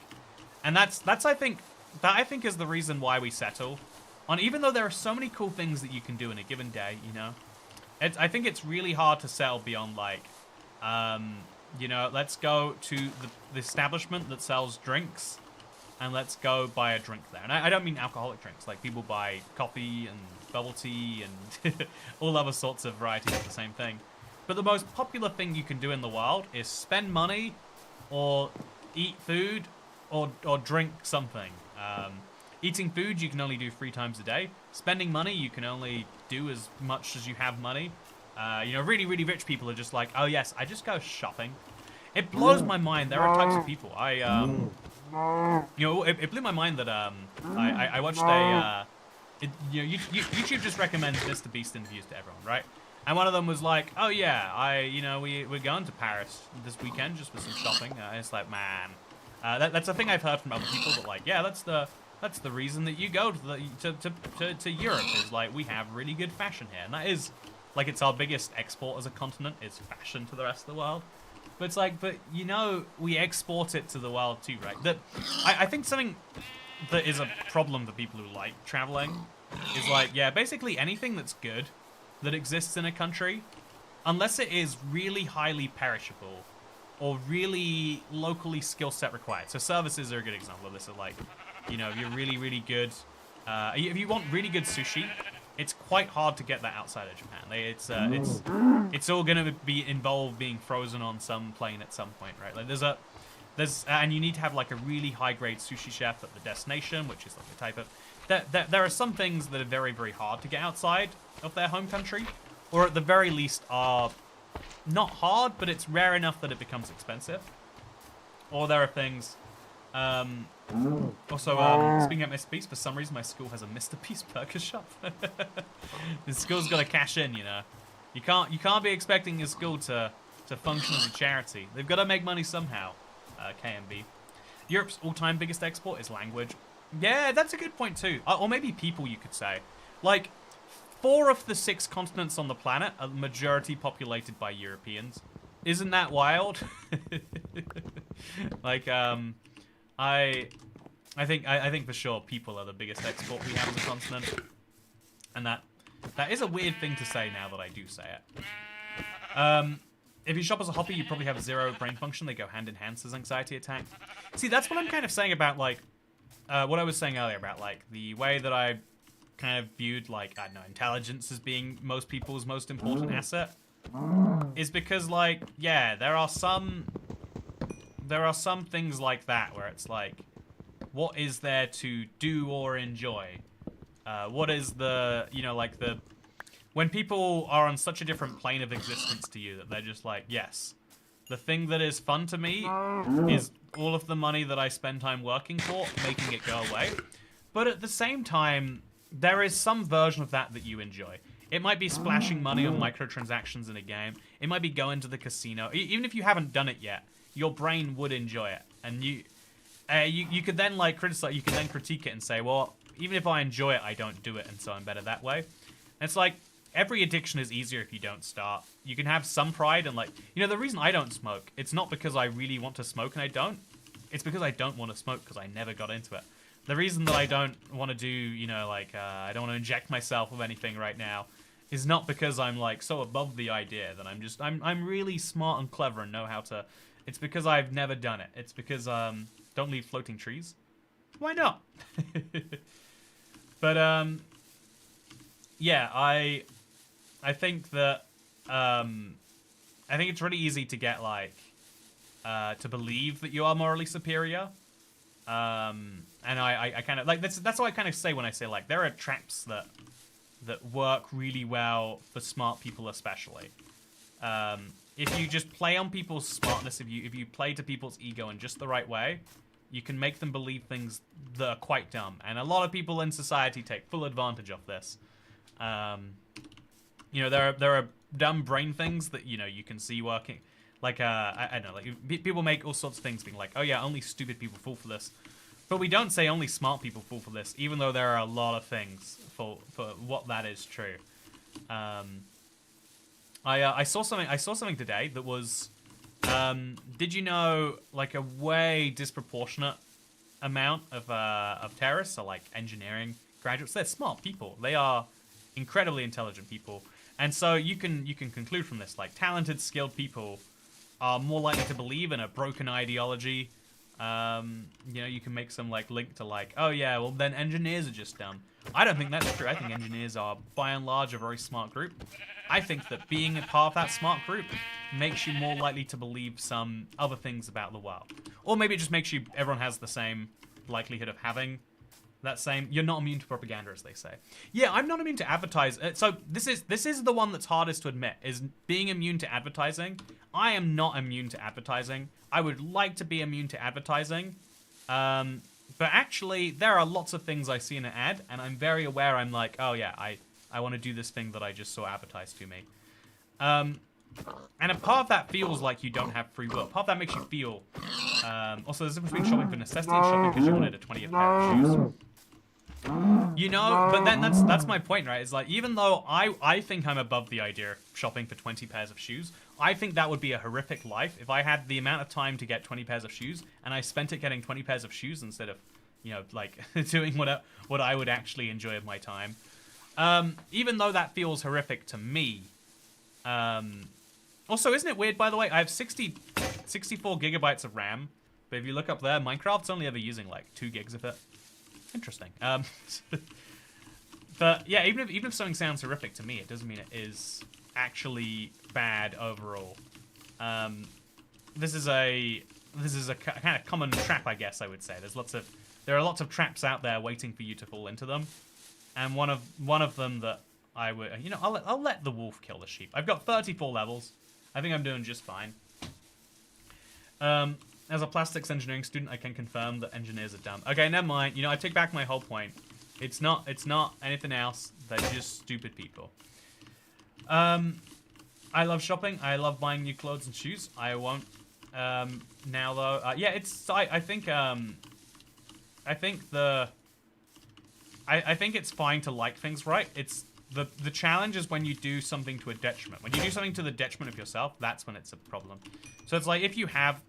I saw a channel recently that was I started watching a YouTube channel. It's a guy who insists he has a strategy on how to win at blackjack. It's a guy who plays slot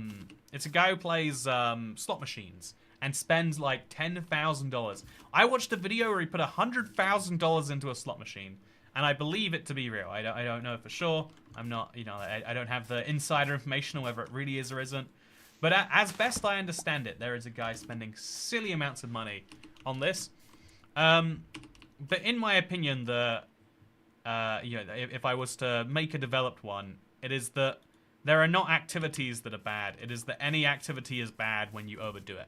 Almost everything is fine in balance, and almost everything is disastrous in imbalance. Like, I don't know, eating a salad instead of a burger is healthy. Eating a salad every day is going to make you lose out on some serious nutrients, right? Also, I think the fox has something in his mouth. It's not an emerald or a diamond. Why am I going after it?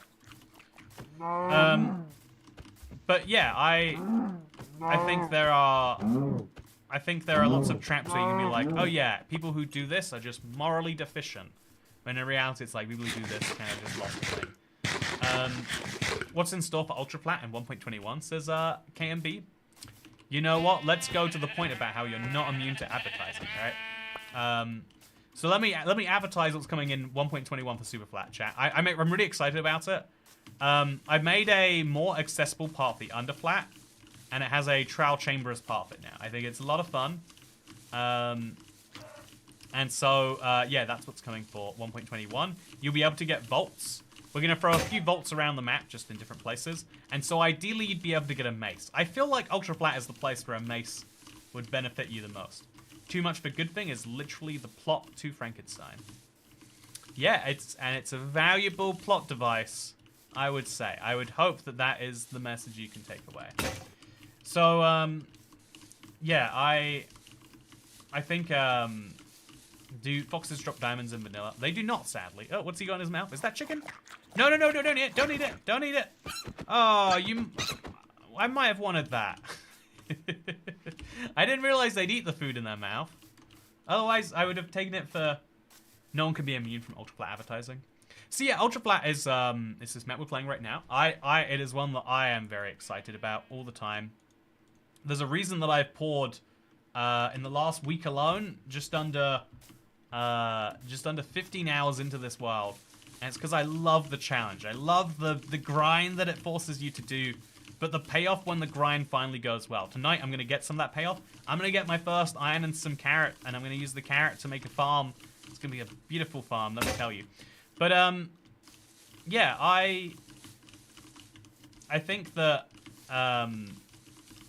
advertising is not... I think you shouldn't be ashamed to... Like, one of the dumbest opinions that quite smart people have is like, oh yeah, advertising doesn't work on me. Be like, I am above this concept. It only works on the stupids, lol. But it's like, no, it works on a statistically decent number of people.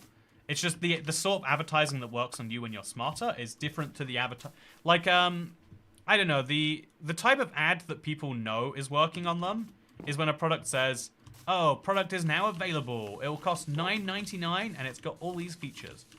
But the type of advertising that you don't realize works is when companies, well, they do, you know, like there's multiple layers of like tricky advertising. But the first layer is like, oh yeah, you do advertising where the product or goal isn't quite clear. So Coke, whenever they advertise, they just say Coca-Cola, but they always show people drinking a really nice cold Coke. The same is true for beer. They can't show drinking beer in ads, so they show everything. Like it's a legal requirement in a lot of places. It's a universally agreed on thing that networks won't air ads where they drink beer. So what do they do instead? They get all the way right up to the point of drinking a nice cold beer, and then they cut. If you want the last of that, you're gonna have to drink a cold beer, maybe from Budweiser or whoever you just watched an ad from. And weirdly, that is more effective. Weirdly, leaving that question unanswered in your head is more effective than if they said, yeah, drinking cold beer, it tastes nice. And the level that's even more advanced than that, right? That's more advanced than putting thoughts into your head about like, oh yeah, next time I'm thirsty, I could do it with a Coke. Next time I'm thirsty, I could do it with a beer. The thing that's more advanced than just that simple ad is if they a lot of companies are doing this now. This is like the next way that big advertising is done basically everywhere. Is you claim as a company that you're doing some big thing. So if you're an airline, you're making, you know, like a lot of people have fears about how flying is bad for the climate. A lot of smart people too, let's be honest. A lot of smart people are like, ooh, actually maybe flying is bad. Now that I think about it. So they go, yeah, we're actually doing flights where we use exclusively sustainable fuel. They make big press campaigns. They use, a lot of news sites have like sponsored articles in that way, where it's like, no, it doesn't officially say it's sponsored anywhere except the very bottom. So it feels like you're reading news where you're like, wow, this airline is innovating into the future in a way that no one else has bothered trying. Thank God that like, you know, Virgin Atlantic or KLM or Qantas exists. I'll have to fly them next time because they are the only airline that cares about the green. It's like, well, they did it on one flight one time. Don't read about those details. You know, like you, and to be fair, that is to some extent like, you know, like you trusted a source and the source took your trust and said, we'd rather make money than be a trustworthy place. But the point I'm trying to make with it is that there is lots of advertising, and the best advertising you don't. Oh, carrot! Woo! Carrot time! Carrot time! It's carrot time right now. It's carrot time for me. It's carrot time for you. It's carrot time for bees, and it's carrot times for moose. Let's go kill some. I want to get that carrot very, very soon. But first, let's kill all these mobs. Maybe get an iron ingot. I got two. Well, I got the same chain chest plate 3 times in a row. Pretty decent, I would say. And let's see if we can't. Okay, let's stay away from that and let's shoot the creeper. There we go. Maybe get an iron ingot too if we're lucky tonight. Feeling good about it. It's carrot time, chat. I can't believe it took me so long. I went through so many other rare drops and so many rotten flesh. But the time has come for carrots. And so I will have to go get one. Look at all these zombies dropping, by the way. It is crazy out here. Oh, it's so much happening. Okay, have I picked up the carrot yet? I haven't. Let's go pick up the carrot then. So the carrot's just on the other side, so I should be able to get it through there. I have in fact done so. That's a carrot for me. Any other zombies hanging out there? Nope. Let's go empty out my inventory. Love to see it. Absolutely love to see it. So, I think I'm going to start a carrot farm today, chat. I think that's what I'm just going to do. I am worthy of one, and so indeed are you. Ooh, put the leather away, put the wool away. I've got a whole helmet in here. Is this helmet better than my helmet? It's not better than my helmet, but it's going to die less quickly than my helmet, so let's put it in. And then let's get right back to it. So yeah, the rotten flesh is getting out of control. Future me is going to appreciate saving that for villagers, though. Future me is going to love the amount of stuff that I've saved. But let's now get back here and get some more zombies spawning. I love when they spawn in groups. It's the best thing. Look how many of them are coming. They're knocking each other off the edges. Right into this corner. Which is where I want them to be. Perfectly. So, also kill the creeper. And just sit around right here. So this is my carrot of joy. Where is the iron is a very good question otherwise. I'm hoping it all changes. That's one of my favorite things about you. You don't accept advertising deals because you would rather retain our trust. Yeah, I I do believe that the way advertising works, right, is like there's two ways to see it, and I kind of see the argument for both. If you're a YouTuber who just does every advertising deal thrown at you, then your viewers know not to trust any time that you're advertising something. And so in a way, you can get those maximum rates every single time, and then also not really lose any viewer trust because you lost it a long time ago. But the way that I kind of see it is like I would rather do occasional deals for something that I think has some good effect. Or at the very least, I'll be honest, right? In the same way that I think a lot of people like to tip streamers, when there is a big enough offer where they're like, yeah, we can do this big thing and there's no dishonesty, it's all upfront, then that is fine too.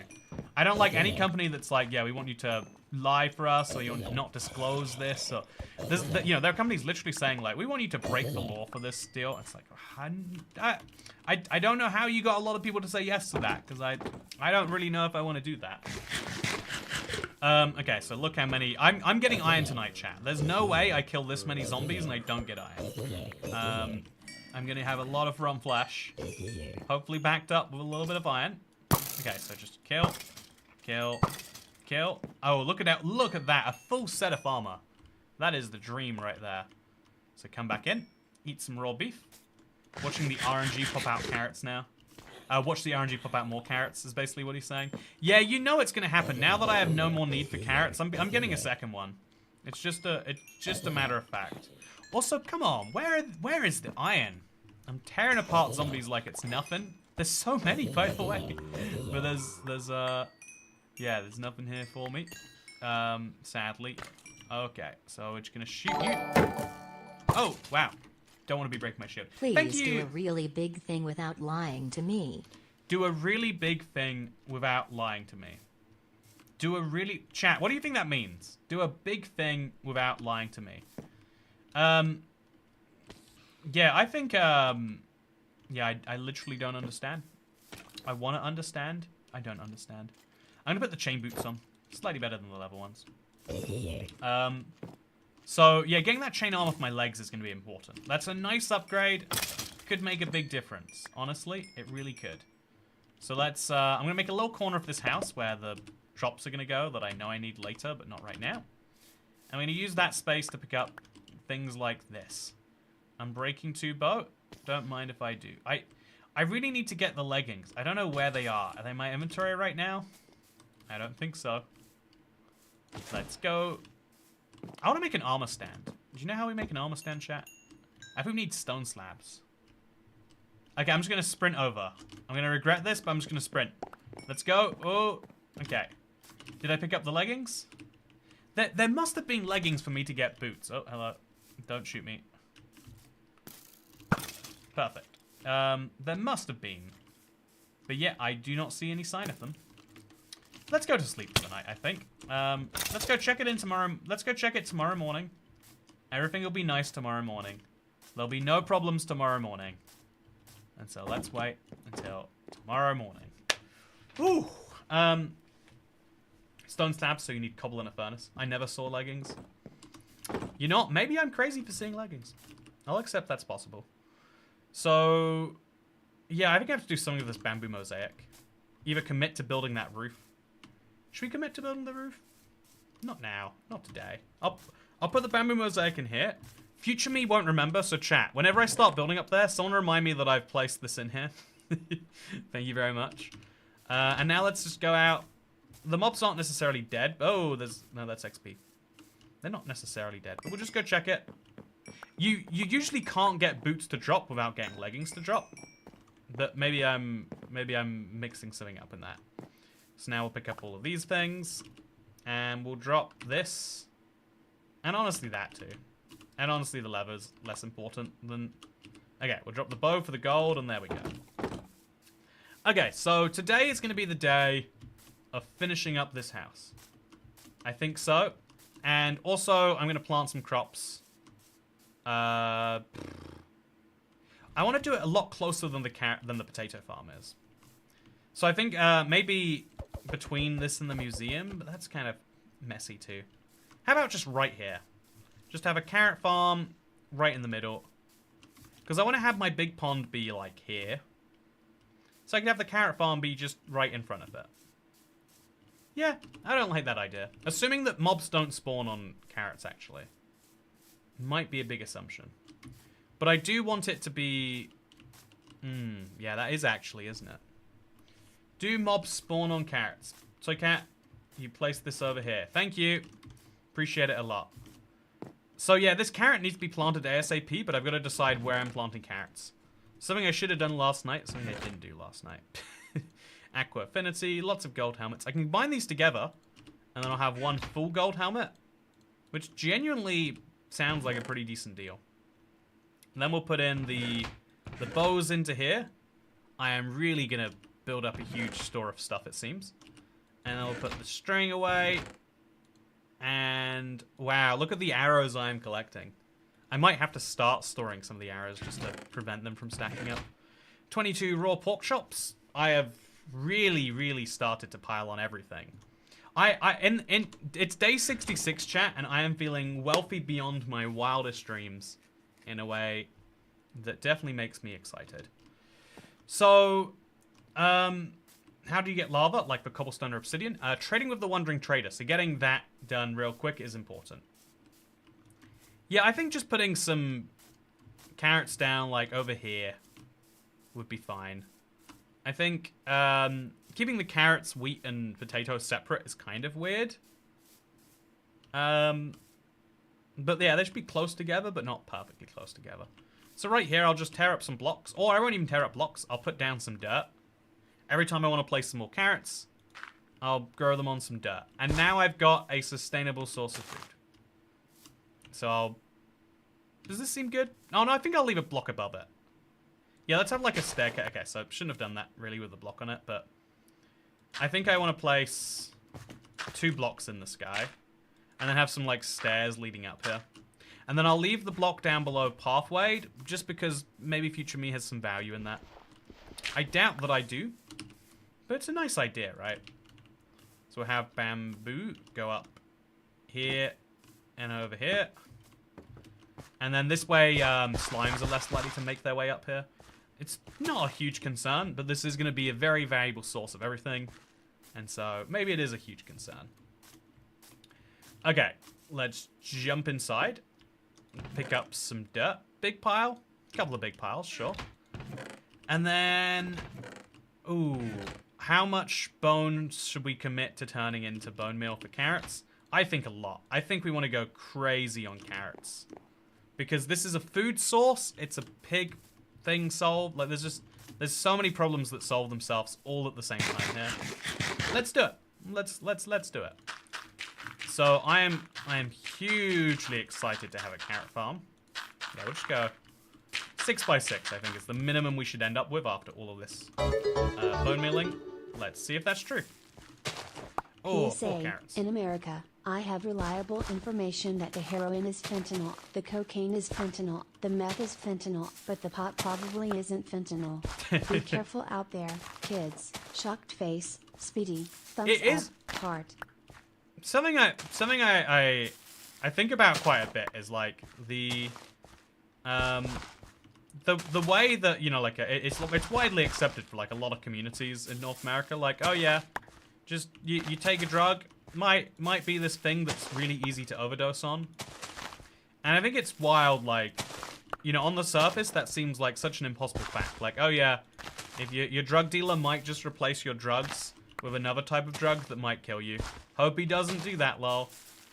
It sounds terrifying. It sounds like you shouldn't...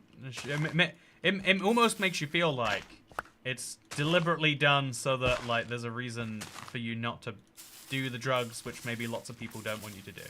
I don't know for sure. That definitely doesn't feel correct, too. Like, it feels like there's a lot of human tragedy that could be very easily avoided. And I have no idea who is responsible for avoiding it, but hopefully people can. So, with that said, buttons are for marking the chunk corners. Thank you, Arias, for answering the question. Appreciate when people are helpful. Okay, so let's finish up the bone meal. I think we'll just use the same spot again. It's less handy than using it. Actually, free seems effective too. Grow free, plant them down. grow more for me. And now I will never starve, chat. There is never a moment where I'll be out of food, because I'll always have carrots growing like wild. And just to confirm, this is in fact enough carrots to finish the 36 layer farm. In fact, I've got enough that I can extend it in a direction if I want to. I can extend it in both directions by 1 block, and so I shall. 1, 2, 3, 4, 5, 6. 1, 2, 3, 4, 5, 6, 7. And now I've got a 7x7 carrot farm that will be loaded in when I'm spending these heavy nights. Oh. It will be loaded in when I'm spending these heavy nights doing my stuff, which is great. I do need to get another hoe for it, but then we'll be good. Here in Colorado, I have a dispensary after dispensary to make sure my weed is just weed.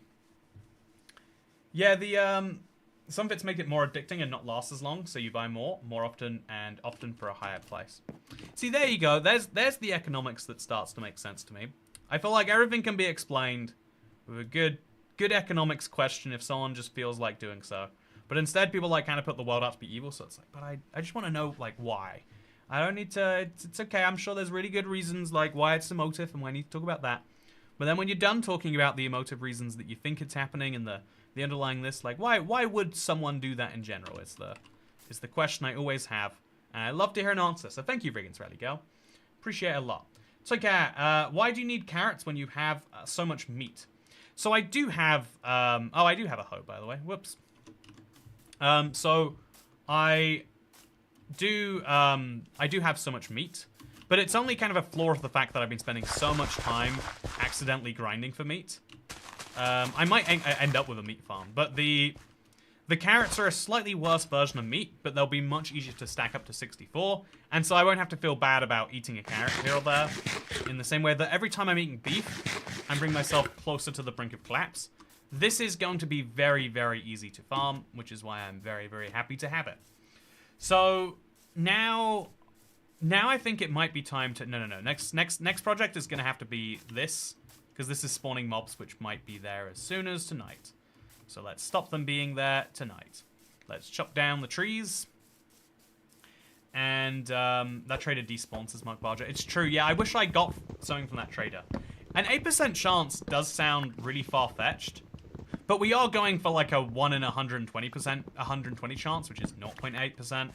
So 10 times the chance of getting 3 times as much iron means we should be going for the Wandering Traders when we find them, and so I will be going for those, indeed.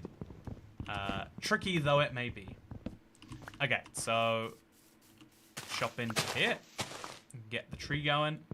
Wiser Pluto is right about the water bucket and Wandering Trader. Okay, Wiser Pluto, where are you?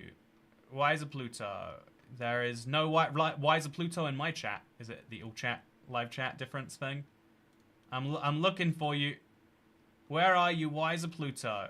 There is no Wiser Pluto that I can tell. Well, okay then. Maybe, are you imagining someone, Jeff Shannon? If you can imagine someone, Jeff Shannon, who's to say you can't just imagine that you actually accidentally ended up with something on Bedrock? So, yeah, I think it might be worth checking out, like doing some mass load-ins. It's the kind of shame about stuff like this is I would love to just like, let's go test if that's actually true, but it's very hard to actually just go out here and do that. But I think that would be an important thing to do here. Okay, so let's make some fences first of all. And then we'll place some more... Okay, so we only need 3 of them to go here, there. Oh, and then we've got a spare fence. We'll put the other fence just over here for fun. Doesn't need to match, just needs to be there. And then we'll place an extra block up for all of this. And then we'll have we'll have a gap in the... We'll have a bunch of crafting tables for a layer, which is going to be expensive. But we can use the bamboo for crafting tables at least. There we go. Should we go up another layer and then crafting tables? I think so, actually. I think so. So I am now done placing these blocks. They are not quite safe. Mobs can spawn on these, just to be clear. It is a problem that I have got. But it's not the biggest problem in the world. And my bigger problem is getting iron. I want iron. It's day 66, chat. I think I deserve some iron. Do you think I deserve some iron? I hope so.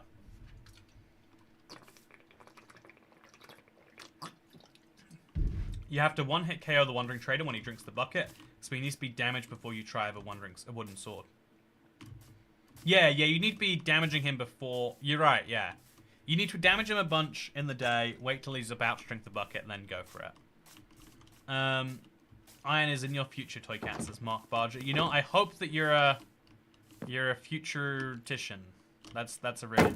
Oh, I really don't like launching arrows back at these guys. There we go. That's what I'm talking about.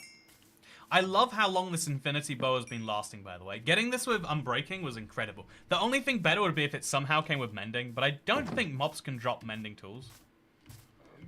Maybe they should be able to. Be pretty cool if so. But yeah, we just want to hang out over here. Wait for the zombies to spawn like crazy. Are there any zombies spawning? There should be no other spots where they can spawn. So we should start to see a bunch soon. I don't know when soon is, but I would like it if it was sooner than I thought. So just shoot the mobs. Take a look up. Seeing anything yet? No. Yeah, I think we're going to convert this farm to being 24 hours tomorrow, chat. I don't think infinity bows can have mending. Yeah, you're right. You know, I want mending on it anyway. How about that? As spider spawns decreasing your rates. I could put a button on every 1 out of 4 blocks up there. That probably would increase the rates some amount. I do like getting... Oh no, this is bad. He's not going to be weak. Okay, so that's very bad. He's not gonna fall in the great height that would cause him to be able to die in one hit. But the fact that so many zombies were in one place there hopefully means there's more zombies on their way. I hope that it means that, but I don't think that it does. Switch out to a sword. Pick up some extra arrows. I was always running low on arrows last time, so to have so many of them this time feels really good. What's going on, zombie? Are things good with you? I'll punch your feet if so. Oh, yep, dead spider. Yeah, picking up a few string is handy for right now, but it might be good to go in there and remove the possibility. If we put a button on 1 in every 4 blocks, we could limit their spawn rates probably. But even then, also the open door is causing anxiety. Pickled Witch, got you covered. Yeah, if a creeper snuck in through there, it'd be pretty bad. Glad we are removing that possibility from them. But yeah, mostly just after the right type of mob spawns right now. Maybe if I see that there's no skeletons up there. Oh, he walked onto there. That's bad. Okay. This is really bad. I'm just gonna... I'll go far enough away that all the mobs despawn. And I'll come back in. I don't know if that is actually effective, but if I see mobs I don't like, I can just come back in and wait until there are mobs I do like. Let's see if that is correct. Just walking around, look behind me, walk around again. There's a skeleton, another skeleton, a third skeleton. Do I want 3 skeletons, though? I don't know that I do. I would go as far as to say I'm pretty sure that I don't. And that was a really good shot by that skeleton. Give him some credit. Yeah, I think tomorrow we just convert it to be 24 hours.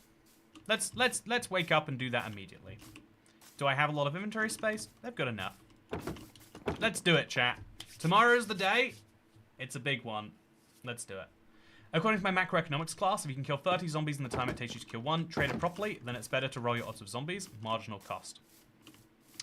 Yeah, if the odds are 30 times as... Yeah, that's a good point, actually. Ideally, you'd be able to do both, but you're right. There is a... You know, good job to your economics class. Save us a lot of pain and effort, really. So now I'm going to destroy this side over here. Oh, no, not the buttons, ideally. So I'm going to pick up all this loot.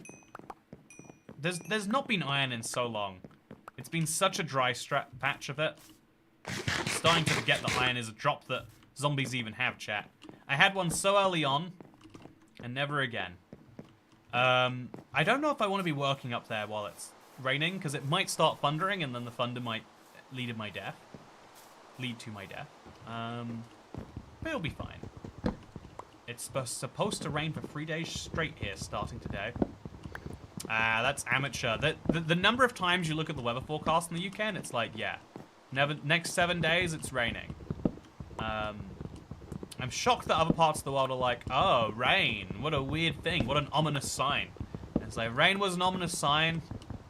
The amount of terrible things that would have happened by now. Okay, so this is... We could probably move this railing over to there if we wanted to. I don't know that I necessarily do. If I just put the trapdoor down. Yeah, we'll go to a much simpler railing system. Just a few trapdoors on one side. Something to keep me feeling safe. There we go. It's simple, but it does the job. And we'll use the rest of the trapdoors later. For now, I'm going to take my... Look at this. I need this chat, so I'm going to take it with me. I'm going to cover the minimum area possible above this. Okay, chat, actually, help me work this out. Is it worth placing down... Okay. Is it worth placing down the buttons? Hopefully he's dead now. Oh, why did I open that for you? Is it worth placing... Okay, so... Even during the day, it now does have... Okay, it's fine. Even during the day... Okay, I'm going to get out my slime block. And I have to remember to crouch. Even when I'm falling, crouch in midair so I can save my life. Okay, keep that in mind. And let's get some slabs. The slabs are going to be regular bamboo planks. So... Or regular bamboo slabs. So just grab a ton of bamboo slabs. Like, too many bamboo slabs. And put them over here. Okay. Let's go... Maybe the striped Badlands wolf was the hardest to find so far. Sadly, what we deserve and what we get are largely unrelated. I think there is definitely a societal collective of, like, what people deserve. Wait, are these regular bamboo blocks they've got here? Or does it just look regular from the sides? No, I think I just use regular blocks. Let's hope no one notices that. And then we'll slab it up on top. And we have to do this a whole bunch of times. Until we've covered the entire thing somewhat. Once we've done the entire thing, although we should still work out stuff like these trapdoors, just knock them down. There are all these sort of micro efficiencies that shouldn't matter as much as the macro problem. I am jealous of the ladder climbing speed in Bedrock Edition. There's no way ladder climbing is different between versions. That would be why it's one of those things I've never actually seen or noticed. Seems very fun to me if that is true. Okay, bamboo slabs all the way here. And then another bamboo mosaic. It's very, very terrifying to have to be in a spot where a skeleton could shoot up. But it's the life I lead, and I have picked it. So 64 more, that's plenty. Okay, have I covered all of the slabs? No, I haven't. There's some over here. So then before we do any more of this, like expansion out, I have to seriously work out how many bamboo blocks I need for this new design. It should in theory be fewer, but we know in reality this is not a perfect match for that. Also, yeah, it's going to look really weird being a flat roof. I kind of like the pyramid vibe we had before. So we could have it like slope down slowly. Or have it be like a... Yeah, we can work out what we'll do with it. But for now, here we go. How's it looking, chat? It is slightly dark in the middle. So you can see the effect would work. Although you need to go down to light level 0. So you'd need to go 15 layers from this edge. You need to go 15 by 15 plus the 10 by 10. So we're talking like 35 by 35. 1,000 bamboo mosaic blocks. That's a lot. That's 500 blocks of bamboo. We can do it, but it's so much. Or just put in walls. I don't know if the walls are substantially... Yeah, the walls make it much less... Because there's no way to actually get in and not... Yeah, we have walls and then have a big corridor to get in. That could also be a good idea. Yeah, it's hard. Now that I've done the roof, the rest of it gets a lot more real, you know?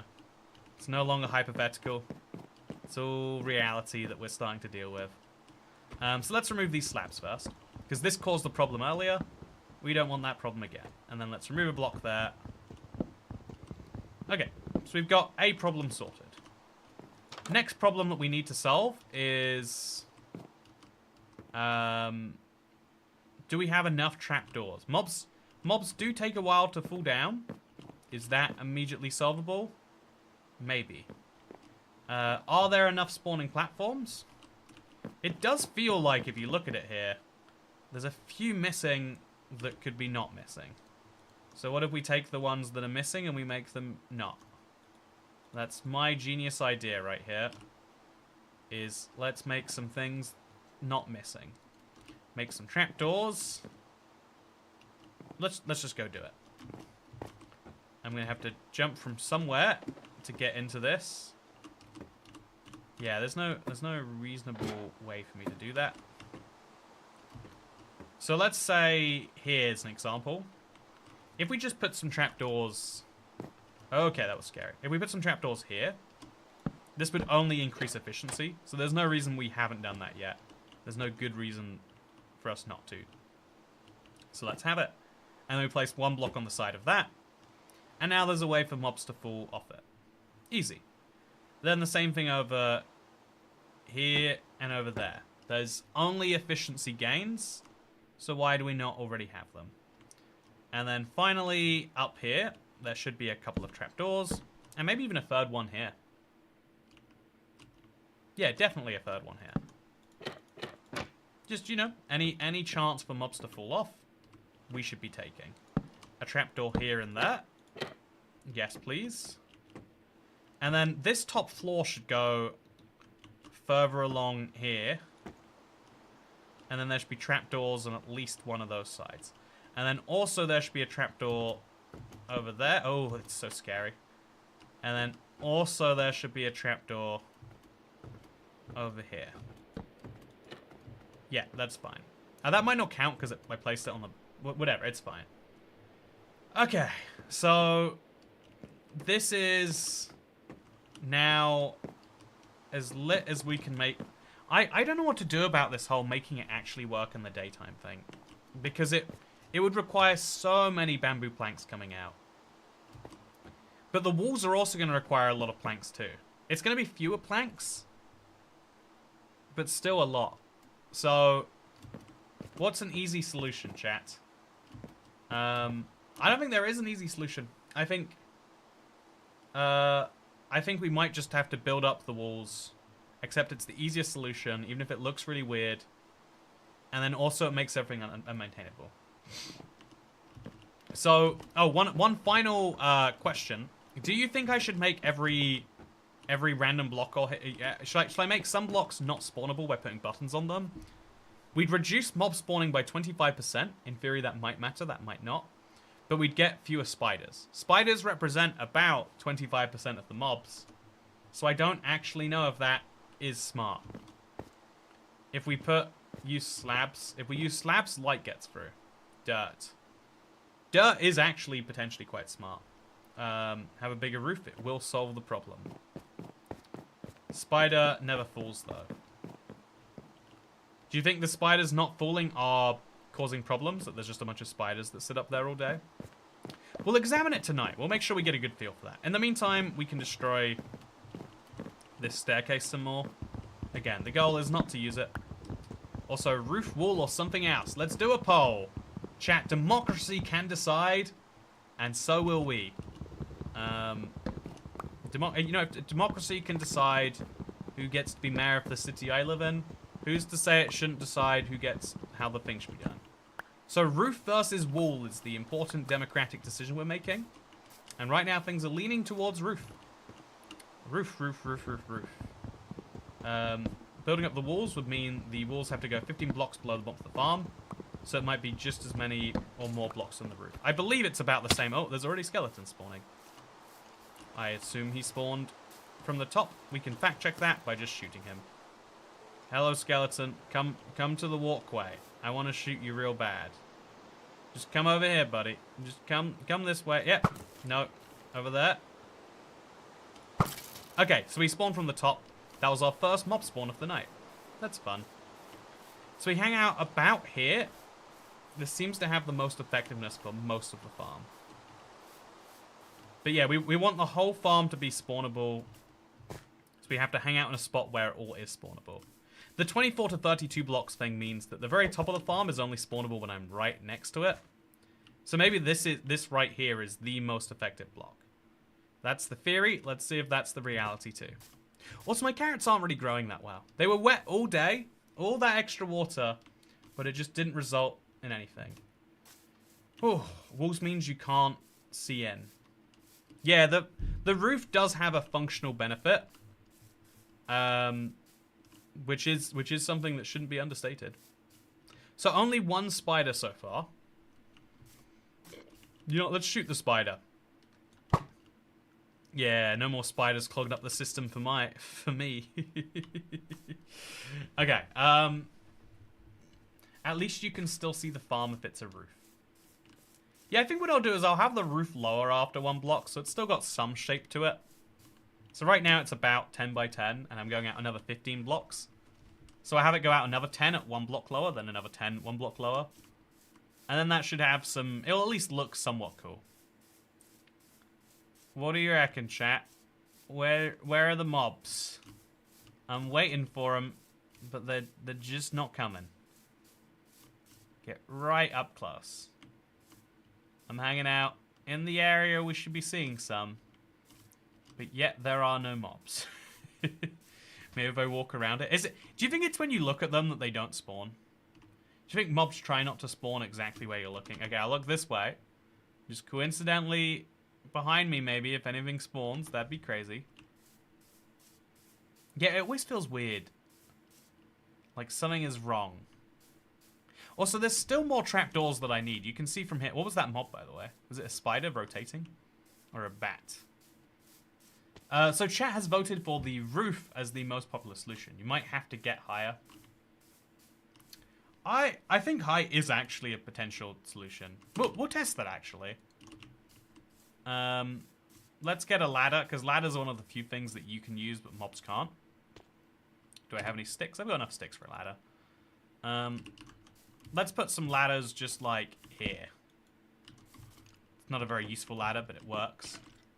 And so if I sit right here, I can be shot, which is a problem. Oh, yep. There's the problem part.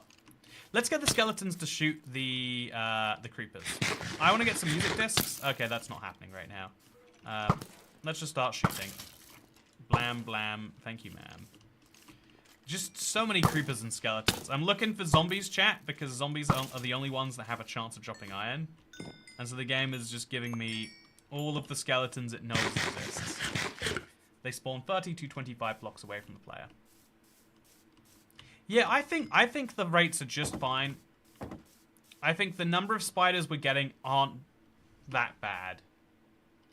Although, yeah, you're right. The spiders are clogging up the farm. They're not falling down as much. Okay, I think we go in and we stop spider spawning, and then we... Okay, so we get a piece of iron. I think we stop the spider spawning, and then we make the farm dark. We might regret it, and it is undoable, but I think it's way more likely to cause net good than net bad. Speaking of net good, thank you, Matthew Magua, for becoming the 387th channel member. Thank you for helping us towards the goal of 500, and maybe more importantly, the goal of 420 members, so that I can bathe in Doritos. Where did this zombie spawn? He took no damage from the fool, apparently. Okay, so shoot this. Okay. Oh, shoot the creeper. Oh, shoot the creeper again. This bow's about to break, by the way. It's like one bad incident away. Where's the creeper? Where's the creeper? There's the creeper. Just want to shoot you, Mr. Creeper. One little incident. Hey, iron! Thank God. It's actually happening. It's happening, chat. It really did. Okay, got the iron. Walk back in here. Shoot another creeper. Ooh, that took 3.5 hours. But I have a piece of iron. So at this rate, if I want to get another 8, which I do need, I'll be going for another 32 hours. You know, like, let's not exaggerate. Like 28 hours and about another 160 Minecraft days, and then I'll get myself a cauldron. So, you know, not terrible. You know, not the worst. Definitely could do better. Definitely could do worse. Feeling good about that one. So the spawn rates are higher, could be higher. They could easily be higher by working through the day, though, which means my next big project is to do that. 2 iron, chat. Look at this. It's good. That's why I'm telling you to look at it. It's because I'm happy with it. Yeah, I'm going to move over the feathers, move over the piece of bread, the sticks. I'm just going to have my inventory. Yeah, I'm slowly but surely, I'm getting this chest actually organized, huh? Pretty proud of me, I would say so. But yeah, I have got a big task ahead of me. Semblance of progress is hard, but I think we have gone through this and ended up, honestly, a lot better than where we started, which is some. Oh wait, that's not what I wanted to do. Which is something I am very happy with. I have 2 out of the 10 iron, which will hyper accelerate this challenge into where it needs to be, and that makes me very excited. That's for sure. And so the biggest next task is to get just so many blocks of bamboo. So that is precisely what I'm going to do. I've still got to just do a lot more inventory organization. This series has made me do things I never thought were possible, like organize my inventory, like organize a chest room, and even like planning out a project in advance. But yet it's all happening, it's all coming together, and you can see that all in part 5, which I think I'll be streaming on Tuesday, actually. This is wild. But if you want to check this out for yourself, Matthew Magua just asked now if he wants to start this. It is available as part of Ultra Flat. It took all the things I learned from playing Super Flat Survival, and honestly, it keeps the pure essence while allowing you to do so much more. I'm looking forward and working towards the end slowly, and doing it in hardcore sure is tight in some moments, but it feels so good in others. And I hope you've enjoyed this stream where I got this bow, where I got this second nugget, or second iron, and where my armor went from being near dead to being almost near dead. Looking forward to seeing you next time for day 69 onwards. Thank you for watching. I hope you enjoyed this a lot, because I'll see ya next time. Goodbye. I'm walking backwards. This is what people do in outros or something like that. So yeah, thank you. And yeah, I'll be streaming on Monday, I think. I wanna check out, now that trial chambers are basically finalized, I wanna see like how well you can survive in a trial chamber using just trial chamber loot again. Yeah, look forward to seeing you there. Bye. Oh, also there's a Let's Play coming out this week. Pretty sure. Oh, and also Seed Sunday. You know, I'll just keep promoting things, but I'll see you next time. Goodbye.